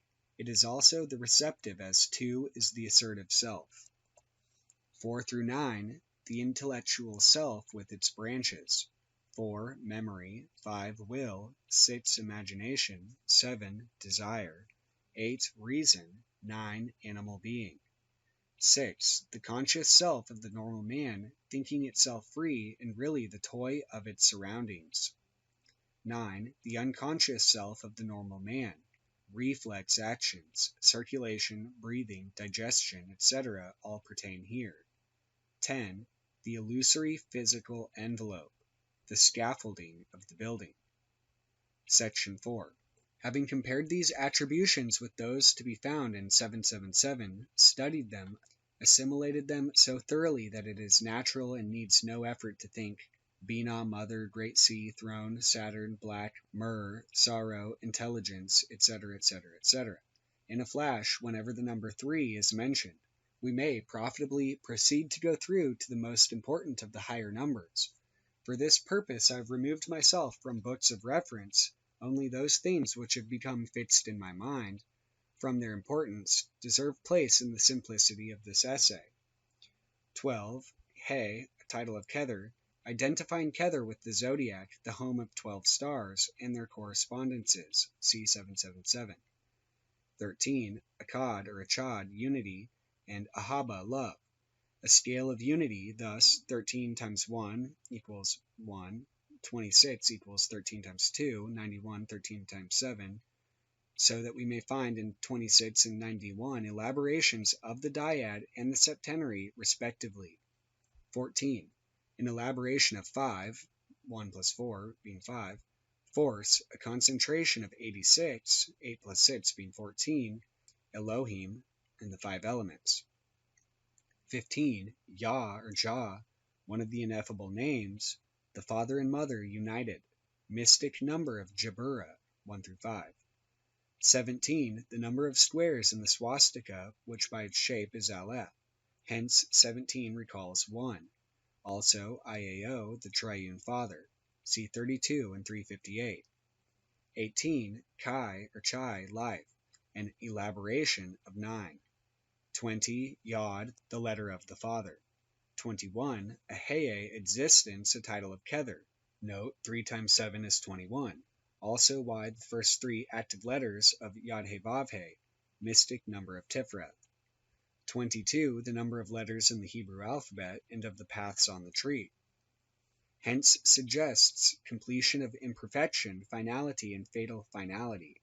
Note 2 times 11 equals 22, the accursed dyad at play with the shells. 24. Number of the elders in the Apocalypse of John, and 72 divided by 3. 72 is the divided name. 26. Yod-He-Vav-He, or Jehovah, as the dyad expanded, the jealous and terrible God, the lesser countenance, the God of nature, fecund, cruel, beautiful, restless.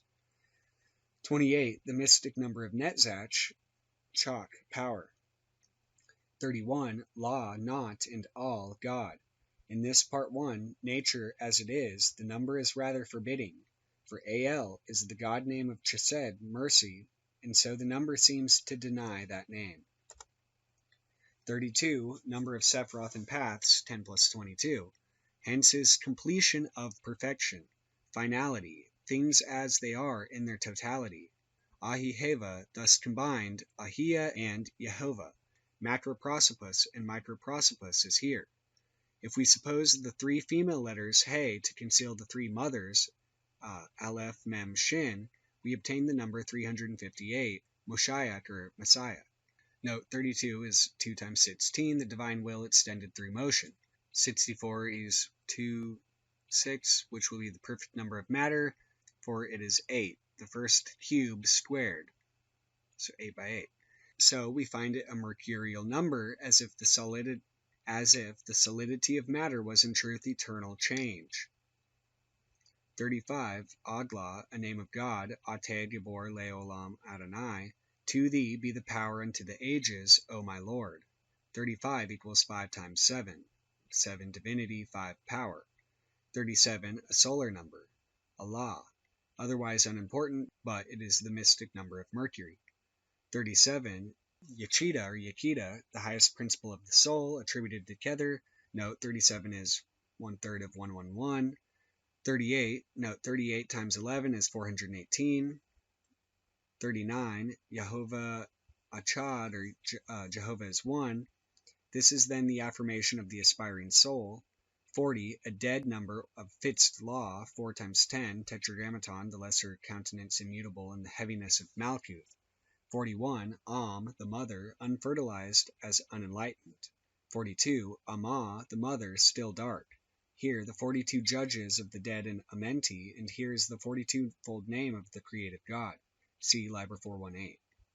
44. Dam, blood.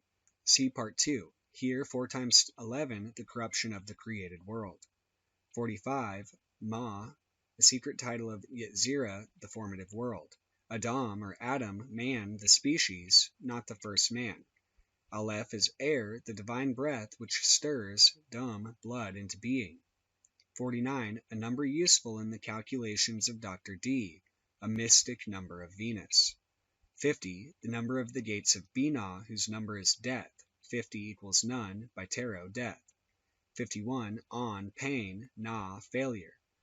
And Edom, the country of the demon kings. There is much in the Qabalah about these kings and their dukes. It never meant much to me, but 51 is one short of 52. 52. Ima, the fertilized mother, the phallus thrust into Amma, thus Bin, the son. Note 52 equals 13 times 4, being mercy and the influence of the father. Samek, which in full spells 60 times 2, or 120. Samek Mem Kaf, or 60, 40, and 20. Just as Yod 10 in full spells 10 times 2, 20. In general, the tens are solidifications of the ideas of the units which they multiply. Thus 50 is death, the force of change in its final and most earthly aspect. Samek is temperance in the tarot. The Sitz has little evil possible to it. The worst name one can call 60 is restriction. 61, Ain, the negative, Ani, the ego, a number rather like 31. 64, Din and Dini, intelligences, the twins of Mercury. See also 32. 65, Adonai, in Roman characters LXV or LVX, the redeeming light. See also the 5-6 ritual and Consom Pax.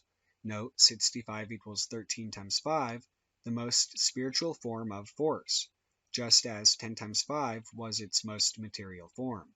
Note hush, keep silence, and Hikal, the palace, as if it were said, silence is the house of Adonai. 67, Binah, the great mother. Note 6 plus 7 equals 13, uniting the ideas of Binah and Kether, a number of the aspiration. 67 is also Zayin in full, the first of the paths connecting Tiferet with the supernals. 70, the Sanhedrin in the precepts of the law, the divine seven in its most material aspect. 72, Chesed, mercy, the number of the Shemhamfarash, as if affirming God as merciful. For details on Shemhamfarash, see 777 and other classical books of reference. Note especially Yod plus Yod He plus Yod He Vav plus Yod He Vav He is 72, i.e. writing out the Tetragrammaton as a tetractys or in wing form gives 72.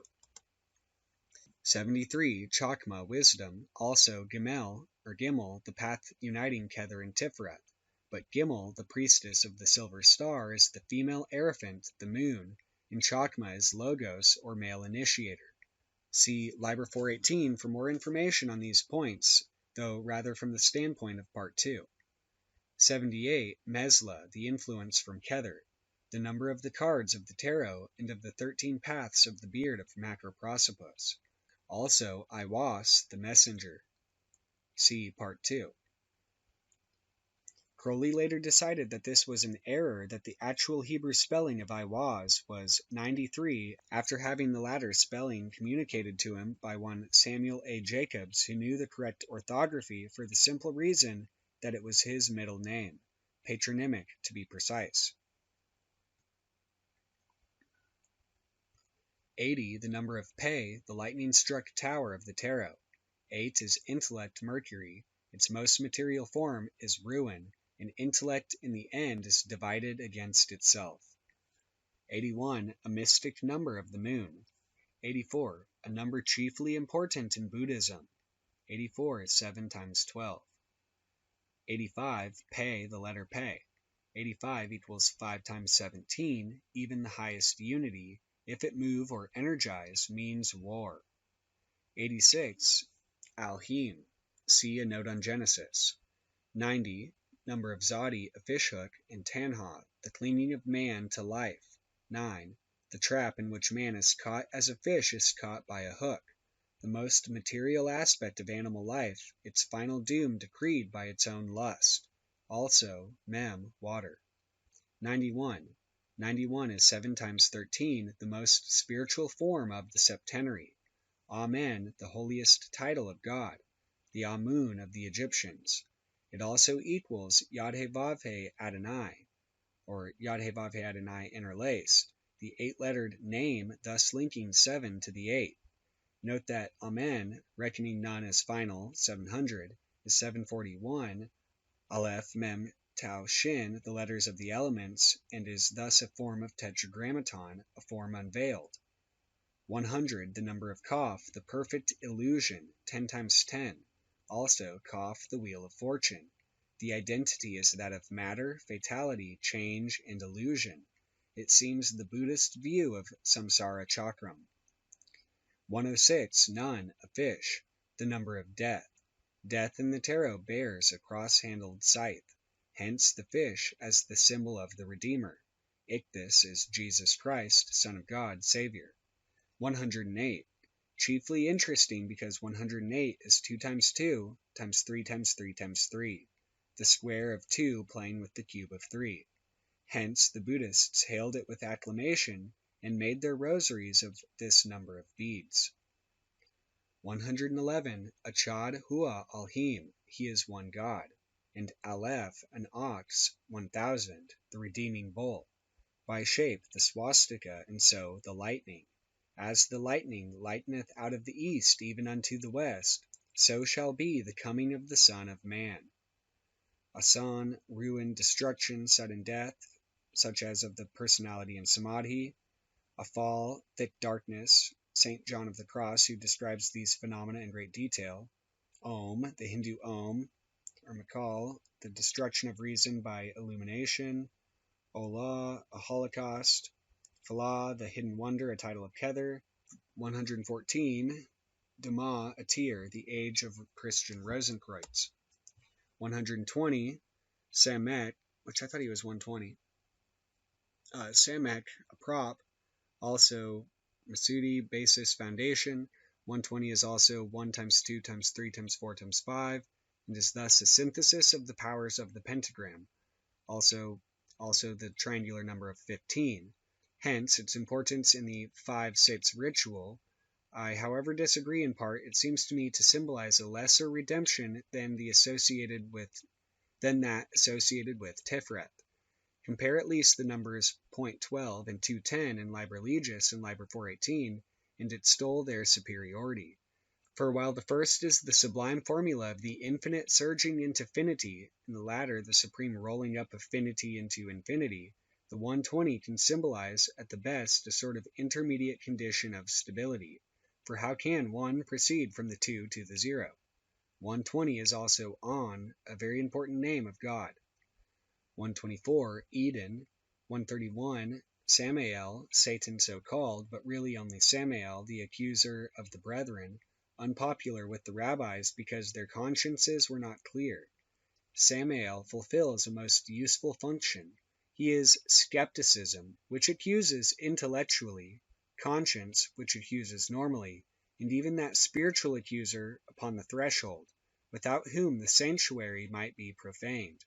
We must defeat him, it is true, but how should we abuse and blame him without abuse and blame of him that set him there?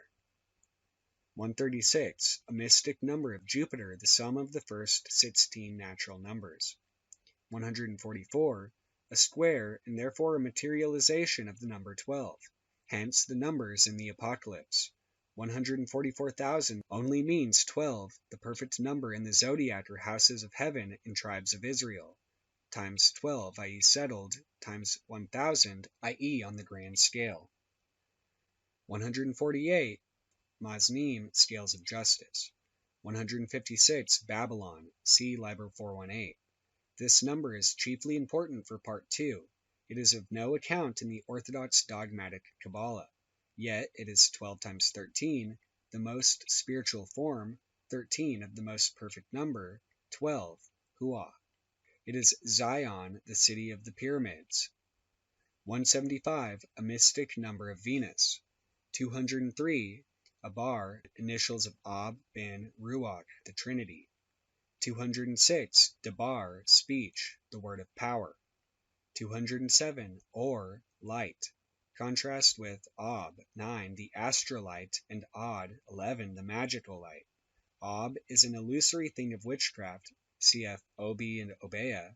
Od is almost the Kundalini force or Odic force. This illustrates well the difference between the sluggish, viscous 9 and the keen, ecstatic 11. 210 pertains to Part 2, see Liber 418. 214, Ruach, the air, the mind. 220 pertains to Part 2, the number of verses in Liber Legis. 231, the sum of the first 22 numbers, 0 through 21, the sum of the key numbers of the tarot cards, hence an extension of the idea of 22. 270, in Re, see the 5-6 ritual.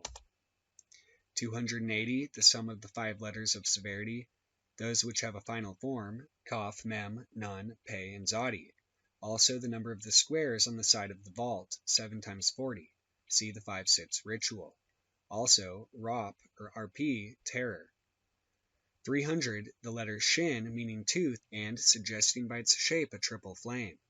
Refers yetzeradically to fire, and is symbolic of the Holy Spirit, Ruach Alhim, 300.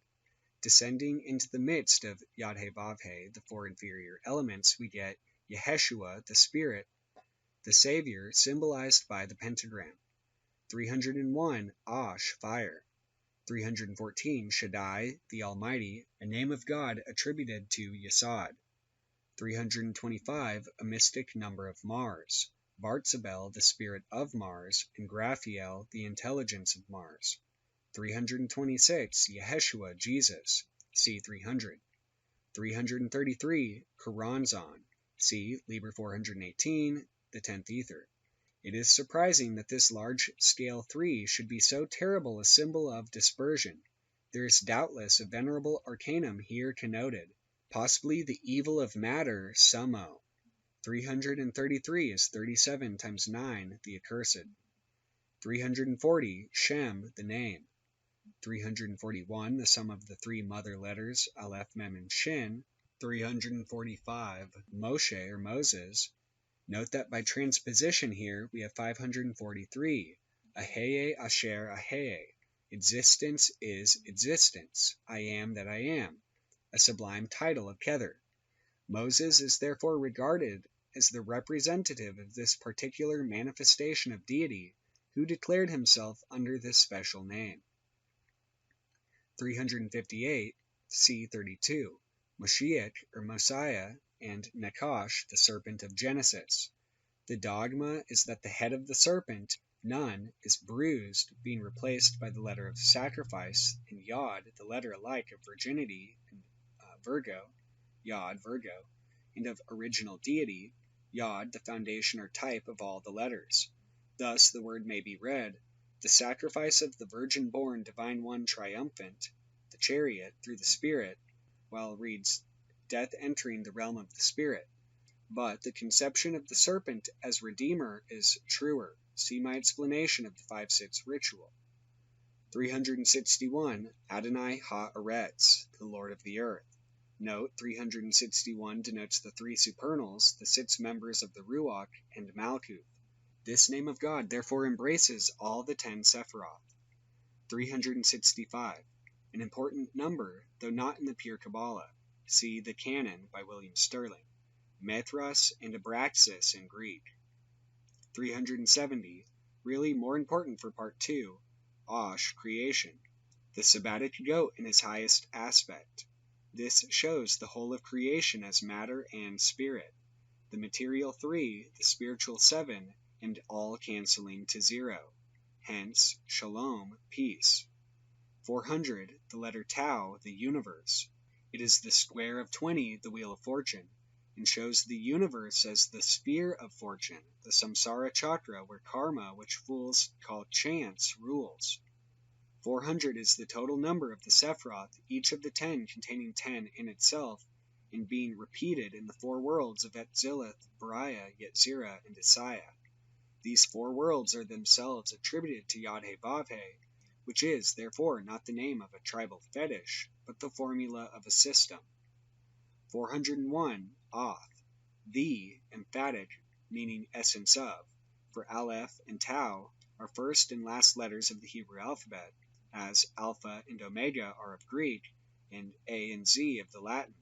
Hence the word azoth, not to be confused with azoti, lifeless, azotos, the old name for nitrogen. Azoth means the sum and essence of all, conceived as one. 406, the letter tau, see 400, also thou. Note that Aha, 7, the divine name of Venus, gives the initials Ani Hua Ate, I, he, thou, 3 different aspects of a deity worshipped in 3 persons and in 3 ways: 1 with averted face, 2 with prostration, 3 with identification. 418 pertains principally to Part 2. 419, Teth, the letter Teth. 434, the letter Daleth. 440, Dali, the great dragon. 441, Ameth, truth. Note, 441 is 21 times 21. 21 is Aheye, the god of Kether, whose will is truth. 450, Tan, the dragon. 463, Matah Hashakad, Moses' wand, a rod of almond. 3 plus 60 and 400 are the paths of the middle pillar. 474, Doth, knowledge, the Sephira that is not a Sephira. In one aspect, the child of Chakma and Binah, in another, the 8 heads of the stooping dragon, raised up when the tree of life was shattered, and Macroprosopus set cherubim against Microprosopus. See 4.7 Ritual Supra. Also, and very specifically, Liber 4.18. It is the demon that purely intellectual or rational religions take as their god, the special danger of Hinayana Buddhism. 480, Lilith, the demon queen of Malkuth. 666, last of the mystic numbers of the sun, Sorath, the spirit of soul.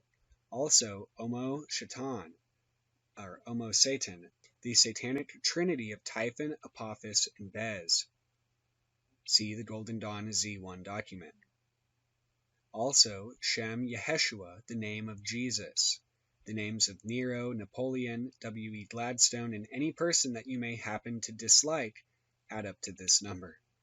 In reality, it is the final extension of the number 6, both because 6 times 111 Aleph is 6, and because the sun, whose greatest number it is 6. I here interpolate a note on the mystic numbers of the planets. The first is that the planet itself, e.g. Saturn, 3. The second is that of the number of squares in the square of the planet, e.g. Saturn, 9. The third is that of the figures in each line of the magic square on the planet, e.g. Saturn, 15. And a magic square is one in which each file, rank, and diagonal each add to the same number, e.g. Saturn is 8, 1, 6, 3, 5, 7, 4, 9, 2, each square being filled in with the numbers from 1 upward. The last of the magic numbers is the sum of the whole of the figures in the square, e.g. Saturn is 45. The complete list is thus: Saturn 3, 9, 15, 45, Jupiter 4, 16, 34, 136, Mars 5, 25, 65, 325, Sol 6, 36, 111, 666, Venus 7, 49, 175, and 1225, Mercury 8, 64, 620, and 2080, Luna 9, 81, 369, and 3321. Generally speaking, the first number gives a divine name, the second an archangelic or angelic name, the third a name pertaining to the formative world, the fourth a name of a spirit or blind force.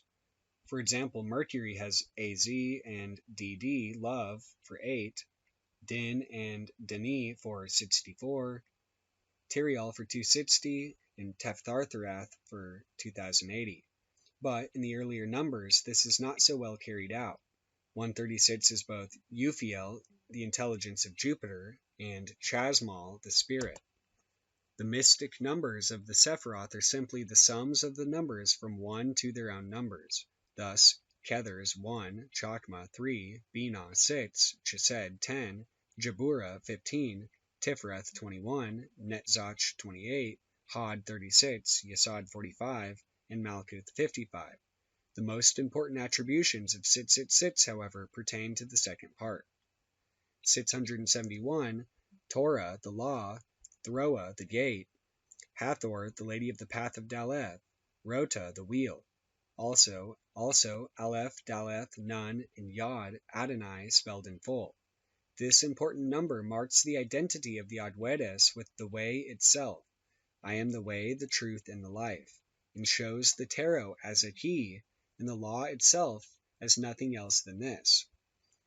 For this reason, the outer college of the AA is crowned by this knowledge and conversation of the holy guardian angel. This number 2 is that of the ritual of neophyte. See Liber 13. 741, Aleph, Mem, Tau, Shin, the 4 letters of the elements. And Amen, counting the Nun as 700, the supreme name of the concealed one. The dogma is that the highest is but the 4 elements, that there is nothing beyond these, beyond Tetragrammaton. This dogma is most admirably portrayed by Lord Dunsany in a tale called The Wanderings of Sean. Crowley probably means to the story published as The Sorrow of Search in Time and the Gods. 777, Vide Supra. 800, Kashath or Kasheth, the rainbow, the promise of redemption. 8 as Mercury, intellect, the Ruach, Microprosopus, the redeeming sun, in its most material form. 811, Yod Aleph Omega or IAO. 888, Isus or Jesus in Greek. And 913, Brashith, the beginning. See a note on Genesis. This list will enable the student to follow through most of the arguments of the dogmatic Qabalah. It is useful for him to go through the arguments to which one can prove that any given number is the supreme.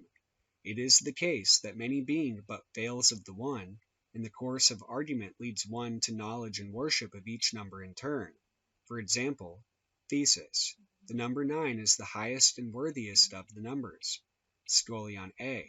The number 9 is sacred and contains the summits of philosophy, Zoroaster, i.e. the Chaldean oracles, whose ascription to Zoroaster is late, medieval, Renaissance, fragment 186 in the Westcott edition. Cf. the Hermetic Discourse, the 8th reveals the 9th, from the Nag Hammadi collection. In some versions of Hermeticism and Greco-Egyptian magic, the 9th sphere, counting upwards, lies beyond the sphere of the planets and its stars, and is the realm of the divine. Scholion B. 9 is the best symbol of the unchangeable one, since by whatever number it is multiplied, the sum of the figures is always 9, e.g. 9 times 487, 4,383, 4 plus 3 plus 8 plus 3 equals 18, 1 plus 8 equals 9. Scholion Gamma. 9 equals Teth, a serpent, and the serpent is the holy Urius upon the crown of the gods. Scholion Delta.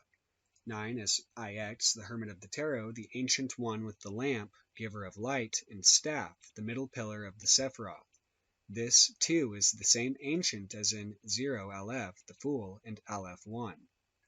Scholion 9 is Yesod as 80, Pe, Mars, 5, He. The mother equals Binah equals 3, Gimel, Chakma, 73, Chakma is Ab, the father, 1 plus 2 is the mystic number of Chakma, 3, 1 plus 2, the mystic number of Chakma. Chakma, 2, Beth, the magus, I, 1. Scholion F, or Digamma. 9. The foundation of all things, the foundation of the alphabet, Yod, 10, Malkuth equals Kether equals 1.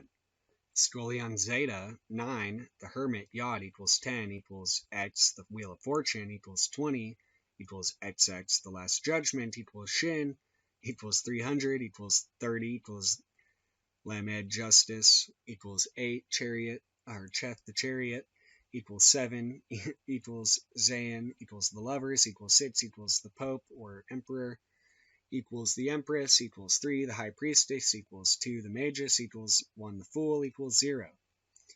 Scholion Heta, 9, equals Luna, equals 3, etc. as before. Scholion Teth, or Theta, 9, indigo, lead, equals Saturn, equals 3, etc. as before. There are many other lines of argument. This form of reasoning reminds one of the riddle, why is a story like a ghost? Answer, a story is a tale is a brush is a broom, A broom's a carriage is a gig's a trap's a snare's a gin's a spirit, and a spirit's a ghost. But our identities are not thus false. Meditation reveals their truth. Further, as I shall explain fully later, 9 is not equal to 1 for the neophyte. These equivalences are dogmatic, and only true by favor of him in whom all is truth. In practice, each equivalence is a magical operation to be carried out by the aspirant. Part 2. The Universe as we seek to make it. In the first part, we have seen all numbers as veils of the One, emanations of and therefore corruptions of the One. It is the universe as we know it, the static universe. Now, the aspirant to magic is displeased with this state of things.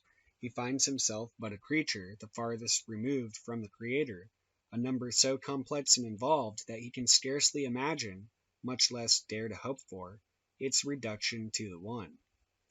The numbers useful to him, therefore, will be those which are subversive of this state of sorrow.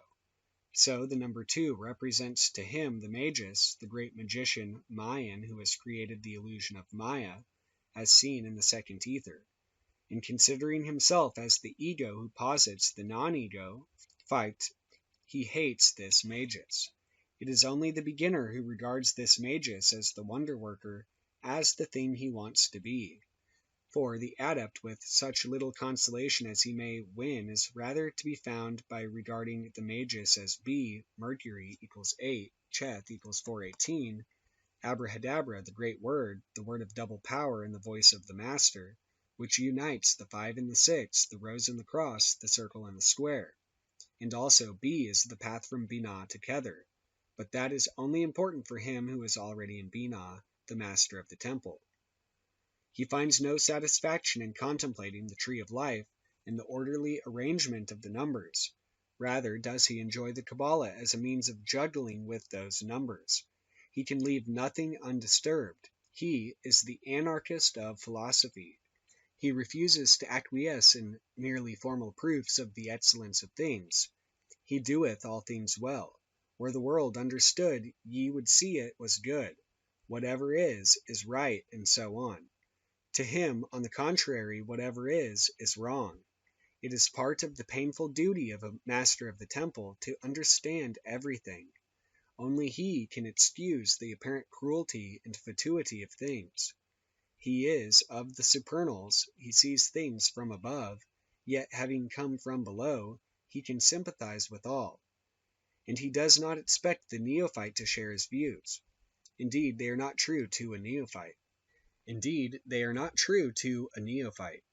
The silliness of the new thought zanies in passionately affirming, I am healthy, I am opulent, I am well dressed, I am healthy, when in truth they are poor and miserable and blind and naked, is not a philosophical but a practical silliness. Nothing exists, says the Magister Templi, but perfection. True, yet the consciousness is imperfect. Ergo, it does not exist. For the Master of the Temple, or Magister Templi, this is so. He has cancelled out the complexities of the mathematical expression called existence, and the answer is 0.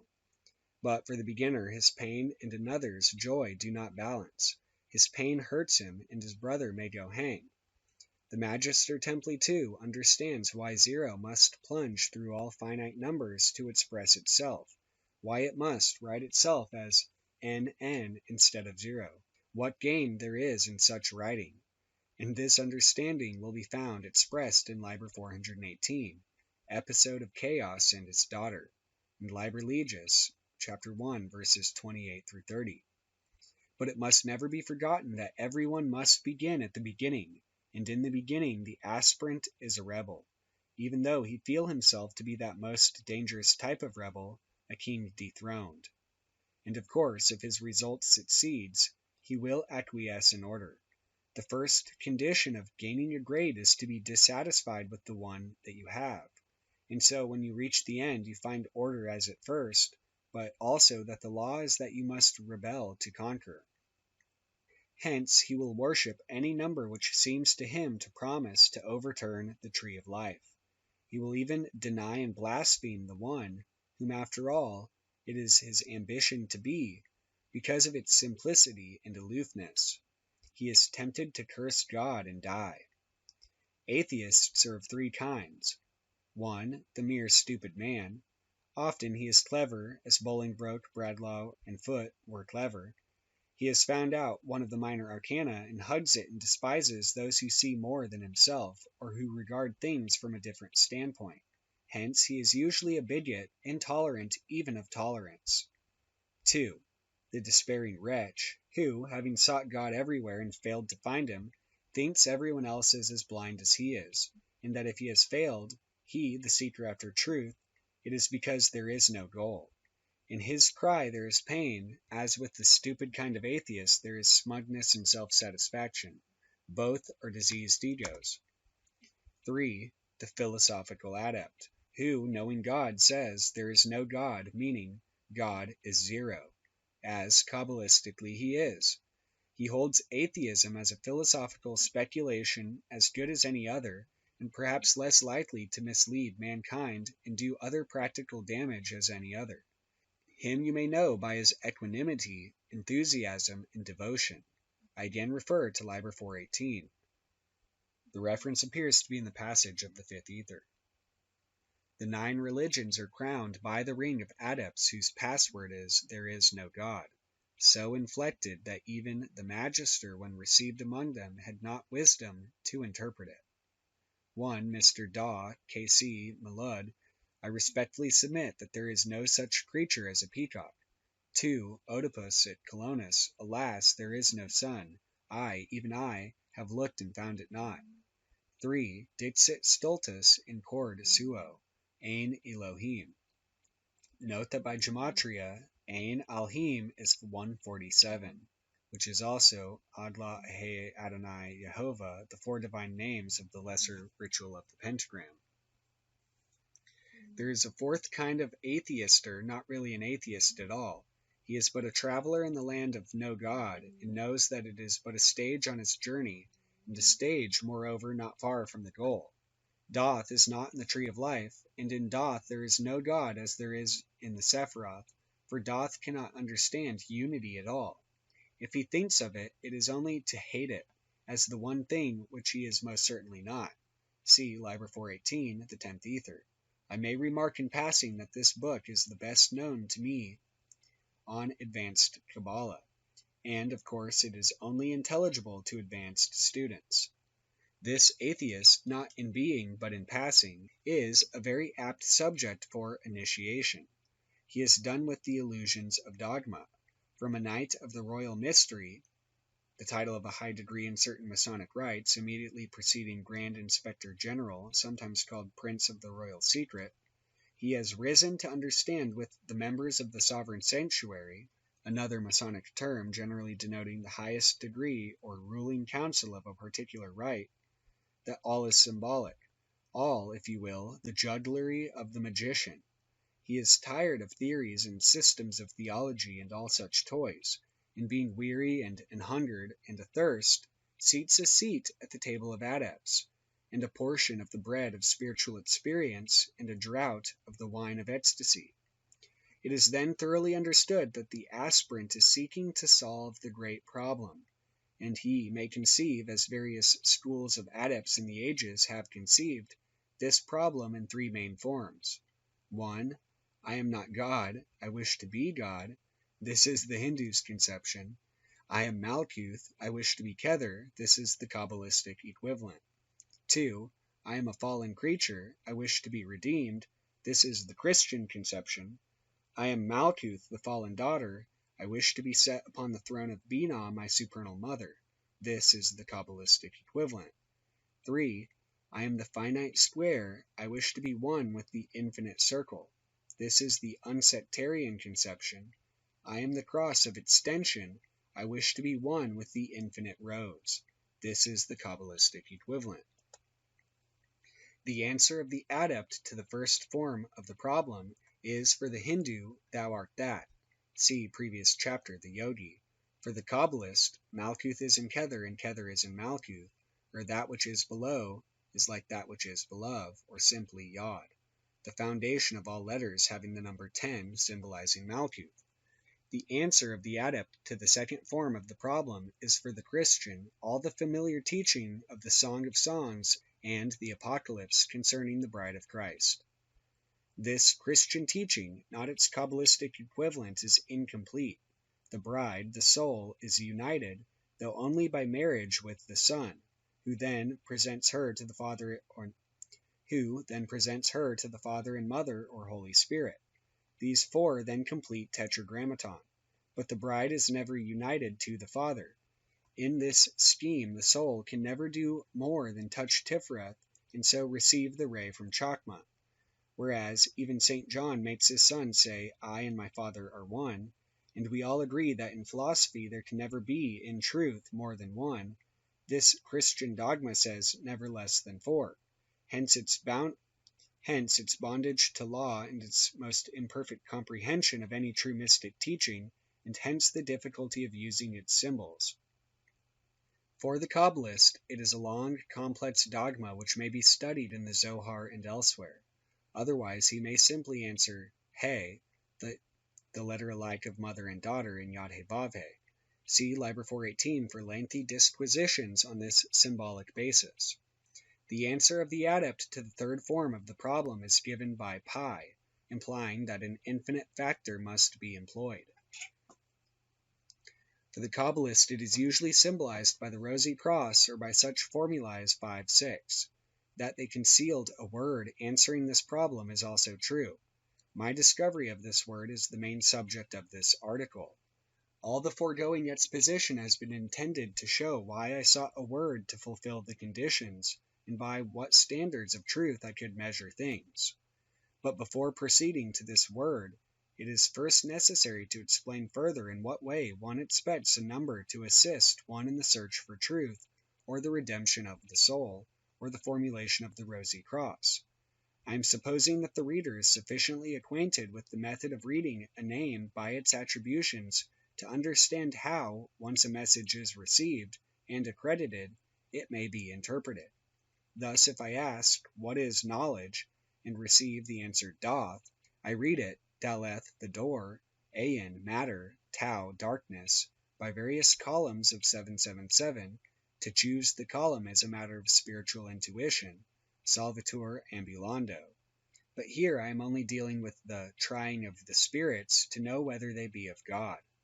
Suppose now that a vision purporting to proceed from God is granted to me. The angel declares his name, I add it up, it comes to 65, an excellent number, a blessed angel. Not necessarily. Suppose he is of a mercurial appearance. 65 is a number of Mars. Then I conclude that, however beautiful and eloquent he may be, he is a false spirit. The devil does not understand the Qabalah well enough to clothe his symbols in harmony. But suppose an angel, even lonely in aspect, not only knows the Qabalah, your own researches in the Qabalah as well as you do, but is able to show you truths, Kabbalistic truths which you had sought for long and vainly, then you receive him with honor and his message with obedience. It is as if a beggar sought audience of a general, and showed beneath his rags the signet of the king. When an Indian servant shows me chits, signed by Colonel this and Captain that, written in ill-spelt Babu English, one knows what to do. On the contrary, the man who was lost rose and broke the stem of his wine-glass at the regional toast, and all knew him for one of their own. In spiritual dealings, the Qabalah, with those secrets discovered by yourself that are known only to yourself and God, forms the grip, sign, token, and password that assures you that the lodge is properly titled. It is consequently of the very last importance that these final secrets should never be disclosed, and it must be remembered that an obsession, even momentary, might place a lying spirit in possession of the secrets of your grade. Possibly it was in this manner that Dee and Kelly were so often deceived. A reference to this little dictionary of numbers will show that 1, 3, 5, 7, 12, 13, 17, 21, 22, 26, 32, 37, 45, 52, 65, 67, 73, 78, 91, 111, 120, 207, 231, 270, 300, 326, 358, 361, 370, 401, 406, 434, 474, 666, 671, 741, and 913 were for me numbers of peculiar importance and sanctity. Most of them are venerable, referring to or harmonious with the One. Only a few, e.g. 120, refer to the means. There are many others, any others, just as good, but not for me. God, in dealing with me, would show me the signs which I should have intelligence enough to understand. It is a condition of all intellectual intercourse. Now I preferred to formulate the practical problem in this shape. How shall I unite the 5 and the 6, the microcosm and macrocosm? And these are the numbers which seem to me to bear upon the problem. 1 is the goal, not the means. Too simple to serve a magician's purpose. 2 vide supra. 3 still too simple to work with, especially as 3 equals 1 too easily, but and therefore a great number to venerate and desire. 4 the terrible weapon of Tetragrammaton, the great enemy, the number of the weapons of the evil magician, the dyad made law. 5 the pentagram, symbol of the squaring of the circle by virtue, alhim equals 3.1415, symbol of man's will, of the evil 4 dominated by man's spirit. Also pentagrammaton, Jeheshua the Savior, hence the beginning of the great work. 5 the hexagram, symbol of the macrocosm and microcosm interlaced, and of the end of the great work. Pentagram on breast, hexagram on back, of probationer's robe. Yes, it also symbolizes the Ruach 214, and so is as evil in via as it is good in termino. 7 a most evil number, whose perfection is impossible to attack. 8 the great number of redemption, because Cheth is 418. This only develops in importance as my analysis proceeds. A priori it was of no great importance.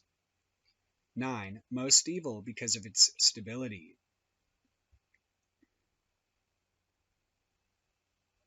Obeah, witchcraft, the false moon of the sorceress. 10 evil, memorial of our sorrow, yet holy, as hiding in itself the return to the negative. 11 the great magical number, as uniting the antithesis of 5 and 6, etc., the magic force itself.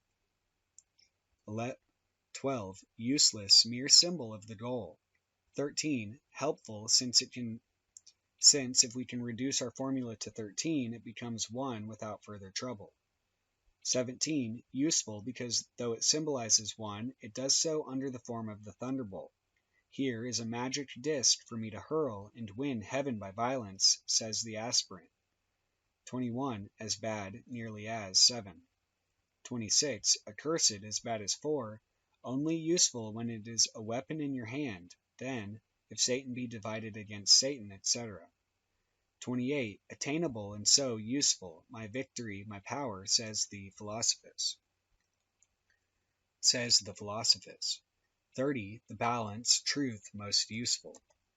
31 law, the reply to El, who is the god of Chesed. 4 the passionate denial of God, useful when other methods fail. 32 admirable in spite of its perfection, because it is the perfection which all from 1 to 10 and Aleph to Tau share. Also connects with 6 through Aheye and Yad-He-Vav-He. 37 man's crown. 44 useful to me chiefly because I had never examined it and so had acquiesced in it as accursed. When it was brought by a messenger whose words proved true, I then understand it as an attack on the 4 by the 11.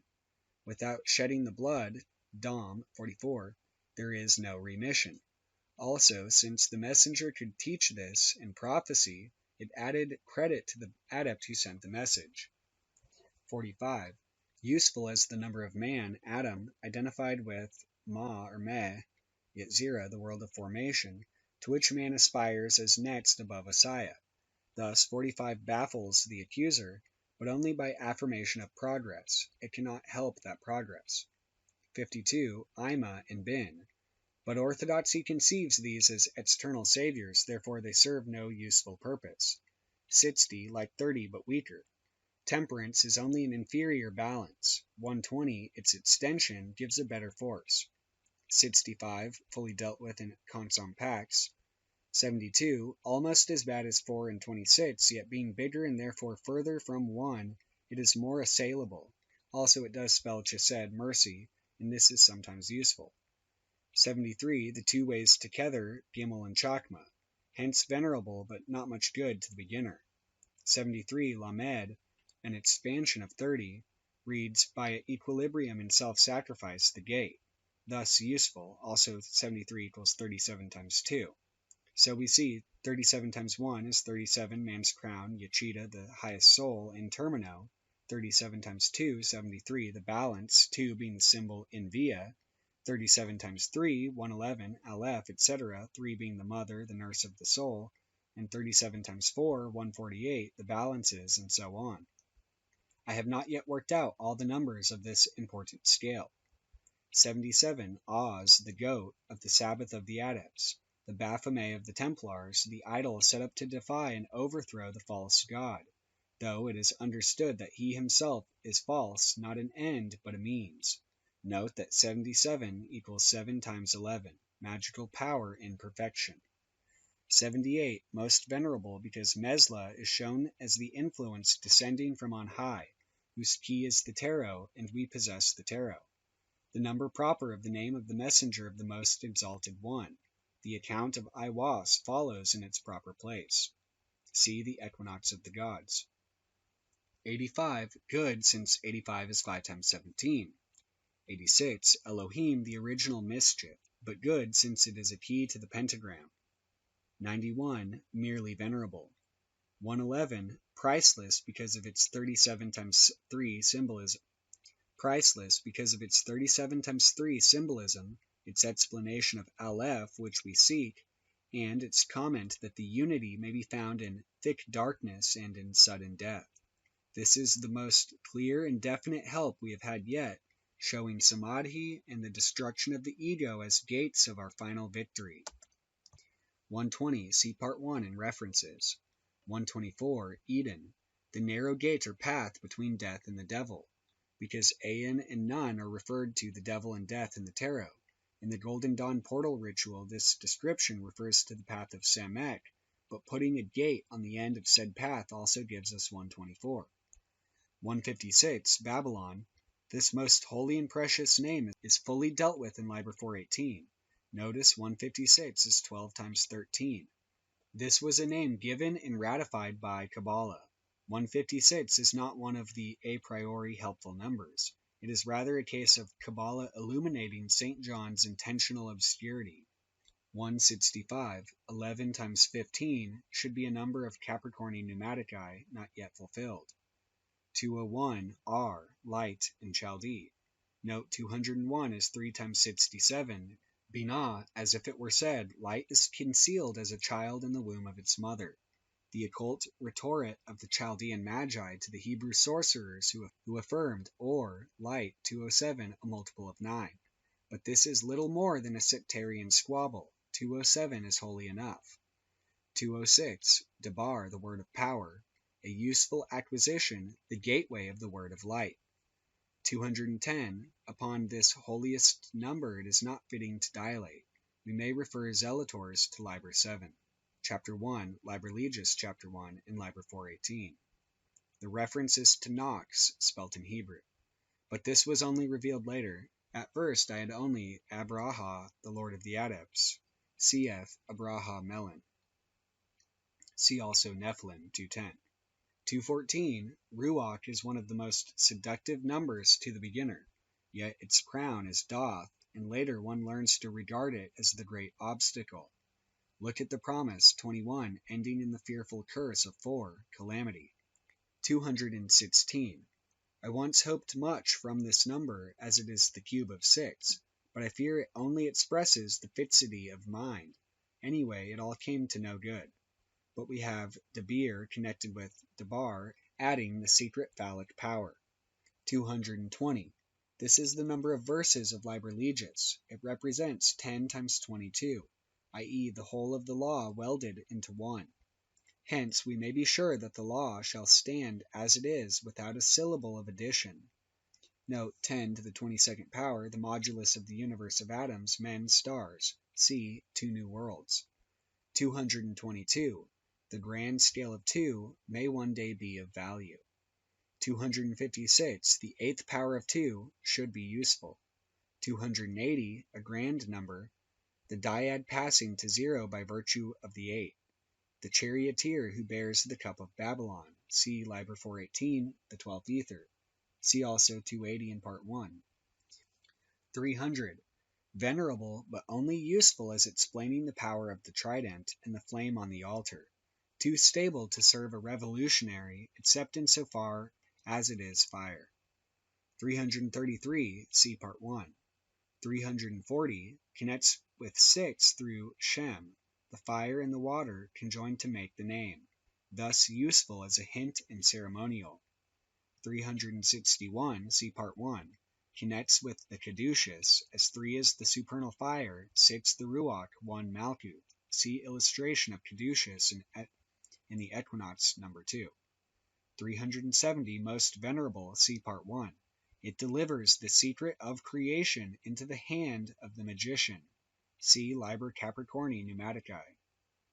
400. Useful only as a finality or material basis. Being 20 by 20, it shows the fixed universe as a system of rolling wheels, 20 being Kaf, the wheel of fortune.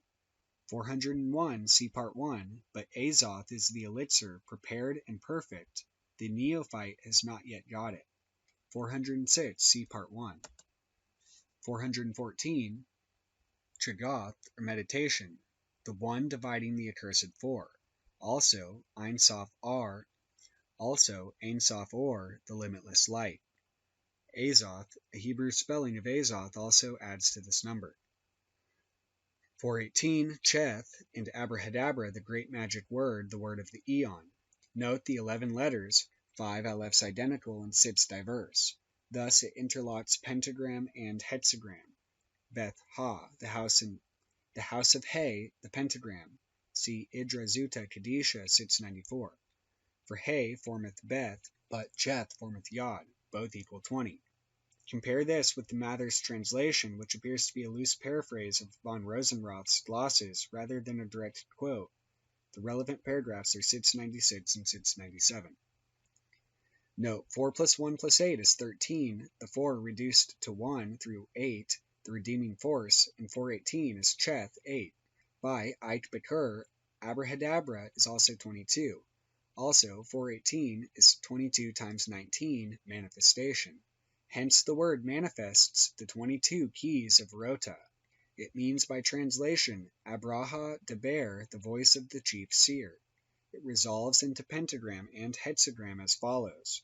This is by taking the 5 middle letters, the pentagram is 12, Hua, macroprosopus, the hexagram is 406, Atha, microprosopus. It thus connotes the great work. Note, Abar initiates the supernals Ab, Ben, and Ruach. This is by separating the one Aleph from the many diverse letters. Bara or light, and Dabar 206. Dabar, voice. The vision and the voice, a phrase which meant much to me at the moment of discovering this word. By taking each alternate letter, Dabar, mighty, and Abir, mighty, this shows Abrahadabra as the word of double power, another phrase that meant much to me at the time. Ayab at the top of the hexagram gives Ab, Ima, Bin, father, mother, child. Harar by Yetzirah gives Horus, Isis, Osiris, again father, mother, child. This hexagram is again the human triad. Dividing into 3 and 8, we get the triangle of Horus dominating the stooping dragon of 8 heads, the supernals bursting the head of Thoth. Also, the supernals are supported upon 2 squares, love, 8, and light, 207. Now 8 times 207 is 1656, which reduces to 18, Chai or Chai, living, and 207 equals 9 times 23, which is Chai with He, life. At this time, Lit Lib Liben was the mystic name of the mother temple of the Golden Dawn. The 5 letters used in the word are Aleph, the crown, Beth, the wand, Daleth, the cup, He, the sword, Resh, the rosy cross, and further refer to Amun the Father, Thoth his messenger, and Isis, Horus, Osiris, the divine human triad. Also, 418 is Oth Iao, the essence of Iao. This short analysis might be indefinitely expanded, but always the symbol will remain the expression of the goal and the exposition of the path. 419, Teth, the number of the laughing lion on whom Babylon rideth. See Liber 418. Note, 419 plus 156 is 575, which is 23 times 25, occultly signifying 24, which again signifies to them that understand the mystery of the 8 and the 3. Blessed be his holy name, the interpreter of his own mystery. 434, Daleth, the holy letter of the Mother and her glorious Queen. She saves the 4 by the 7, Daleth 4, Venus 7, thus connects with 28, mystic number of Netzach, Venus, victory. Note the 3 sundering the 2 4s. This is the feminine victory. She is, in one sense, the Delilah to the divine Samson. Hence, we adore her from full hearts. It ought to be remembered, by the way, that the 4 is not so evil when it has ceased to oppress us. The square identified with the circle is as good as the circle. 441, Truth, the square of 21. Hence, it is the nearest that our dualistic consciousness can conceive of 21, Aheye, the god of Kether, 1. Thus, truth is our chiefest weapon as a rule. Woe to whosoever is false to himself, or to another, since in 441 that other is himself. And 7 times woe to him that swerves from his magical obligation in thought, word, or deed. By my side as I write wallows in exhaustion following an age of torment, one who did not understand that it is 1,000 times better to die than to break the least tittle of a magical oath. 463 shows what the wand ought to represent, not 364. Or Mifla, the hidden light, a title of Kether, and Hashatan, the adversary. Not 364, so we should hold it by the lower end. The wand is also the will, straight and inflexible, pertaining to Chakma as a wand has 2 ends. So basically, turning backward, the Hashatan, or the hidden light. 474, see part 1. To the beginner, though, Thoth seems very helpful. He is glad that the stooping dragon attacks the sanctuary. He is doing it himself. Hence, Buddhists make ignorance the greatest fetter of all the 10 fetters. But in truth, knowledge implies a knower and a thing known, the accursed dyad, which is the primary cause of all misery. See A.L. chapter 1, verse 22. 480, Lilith, see Liber 418. So the orthodox place the legal 4 before the holy 8 and the sublime 0, and therefore their breaths stink. 543, good, but only carries us back to the mother. 666, chosen by myself as my symbol, partly for the reasons given in part 1, partly for the reasons given in the Apocalypse. I took the beast to be the lion, Leo, my rising sign, and Sol, 666, the Lord of Leo on which Babylon should ride. And there were other more intimate considerations unnecessary to enter upon in this place. Note, however, that the tarot card of Leo, strength, bears the number 11, the great number of the magnum opus, and its interchange with justice, 8, and the key of 8 is 418. This all seemed to me so important that no Kabbalistic truths were so firmly implanted in my mind at the time when I was ordered to abandon the study of magic in the Qabalah as these, 8, 11, 418, and 666, combined with the profoundest veneration for 1, 3, 5, 7, 13, 37, 78, 91, and 111. I must insist on this at the risk of tautology and overemphasis, for it is the key to my standard of truth, the test numbers which I applied to the discernment of the messenger from the sanctuary. That such truths may seem trivial, I am well aware. Let it be remembered that the discovery of such an identity may represent a year's toil, but this is the final test. Repeat my researches, obtain your own holy numbers, then, and not before, you will fully understand their validity, and the infinite wisdom of the grand arithmetician of the universe. 671, useful as shown in part 1. 741, useful chiefly as a denial of the unity, sometimes employed in the hope of tempting it from its lair.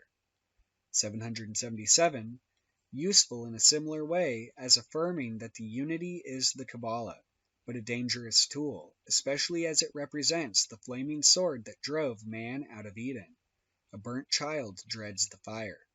The devils also believe and tremble. Worse than useless, unless you have it by the hilt. Also, 777 is the grand scale of 7, and this is useless to anyone who has not awakened the Kundalini, the female magical soul. Note, 7 is the meeting place of 3, the mother, and 10, the daughter, whence Netzach is the woman, married but no more. 800, useful only in 5/6 symbolism. 888, the grand scale of 8. In Greek numeration, therefore, Isus, the Redeemer, connecting with 6 because of its 6 letters, this links Greek and Hebrew symbolism, but remember that the mystic Isus and Yeshua have no more to do with the legendary Jesus of Synoptics and Methodists than the mystic Yod-Heh-Vav-Heh has to do with the false god who was commander and murderer of innocent children. But the 13 of the sun and the zodiac was perhaps responsible for Buddha and his 12 disciples, Christ and his 12 disciples, Charlemagne and his 12 peers, etc., etc. But to disbelieve in Christ or Charlemagne is not to alter the number of signs in the zodiac. Veneration for 666 does not commit me to admiration for Napoleon and Gladstone. I may close this paper by expressing a hope that I may have the indulgence of students. The subject is incomparably difficult, it is almost an unworked vein of thought, and my expression must be limited and thin. It is important that every identity should be most thoroughly understood. No mere perusal will serve. This paper must be studied line by line and even to a great extent committed to memory. And that memory should already be furnished with a thorough knowledge of the chief correspondences of 777. It is hard to suffer gladly the particular type of fool who expects with the 23rd rate idle brain to assimilate in an hour the knowledge that it has cost me 12 years to acquire. I may add that nobody will ever understand this method of knowledge without himself undertaking research. Once he has experienced the joy of connecting, say, 131 and 480 through 15, he will understand. Further, it is the work itself, not merely the results, that is of service. We teach Greek and Latin, though nobody speaks either language. And thus I close. Benedictus sit Dominus Deus noster, qui nobis dedit scientiam summum. We may now return to Frater P's experiences. It will be remembered that he found yoga practices of any kind very difficult in the cold climate of his house, for he was now sufficiently advanced to need long spells of continuous concentration, very difficult from the early days of practice when 20 minutes in the morning and again in the evening sufficed for the day. Further, he had entered on the 3rd stage of life, and from a brahmachari became a householder. It was in the course of the journey undertaken by him shortly after his marriage that occurred the events which we shall proceed to relate. And to that end we must ask the reader to accompany us in imagination to the sovereign nursery of wisdom and initiation, to the holy land of the Urious serpent, to the land of Isis and Osiris, of the pyramids of the Nile, even to Kem, more magnificent and ruined than all other lands are in plenitude of their glory. Editor's note: this article on the Qabalah was originally published in the Equinox 1, Volume 5, as Part 5 of the Temple of Solomon the King serial. Essentially, it was a filler written after J.F.C. Fuller, who had been doing the legwork of working up the series from Crowley's diaries and notebooks, broke with The Beast. In Equinox 1, Volume 10, it was declared to be Liber 58 in Class B, since 58 equals Chakmanistora, since 58 is Chen or Ken, Grace, a secret title of the Qabalah, or Chakmanistora. It was reprinted by Israel Regardi in the Qabalah of Aleister Crowley, aka 777 and other Kabbalistic writings, under the misleading title Gematria, omitting the opening and closing sections, which were intended to link it into the serial, and the table of correspondences, redundant as in that publication it was bound up with 777. It has also been printed as a pamphlet under the title Essay on Number. Hebrew words have generally been rendered in Hebrew letters. In the Equinox publication, they were generally, but not consistently, given in letter-for-letter transliteration, e.g., B-R-A-S-H-I-T-H for Brashit. Footnotes indicated by star and cross, etc., appeared in the Equinox publication and are presumably by Crowley. Hence, I've initialed them AC. Footnotes indicated by numbers are by myself. Key entry from the printed edition of the Equinox could probably use further proofreading.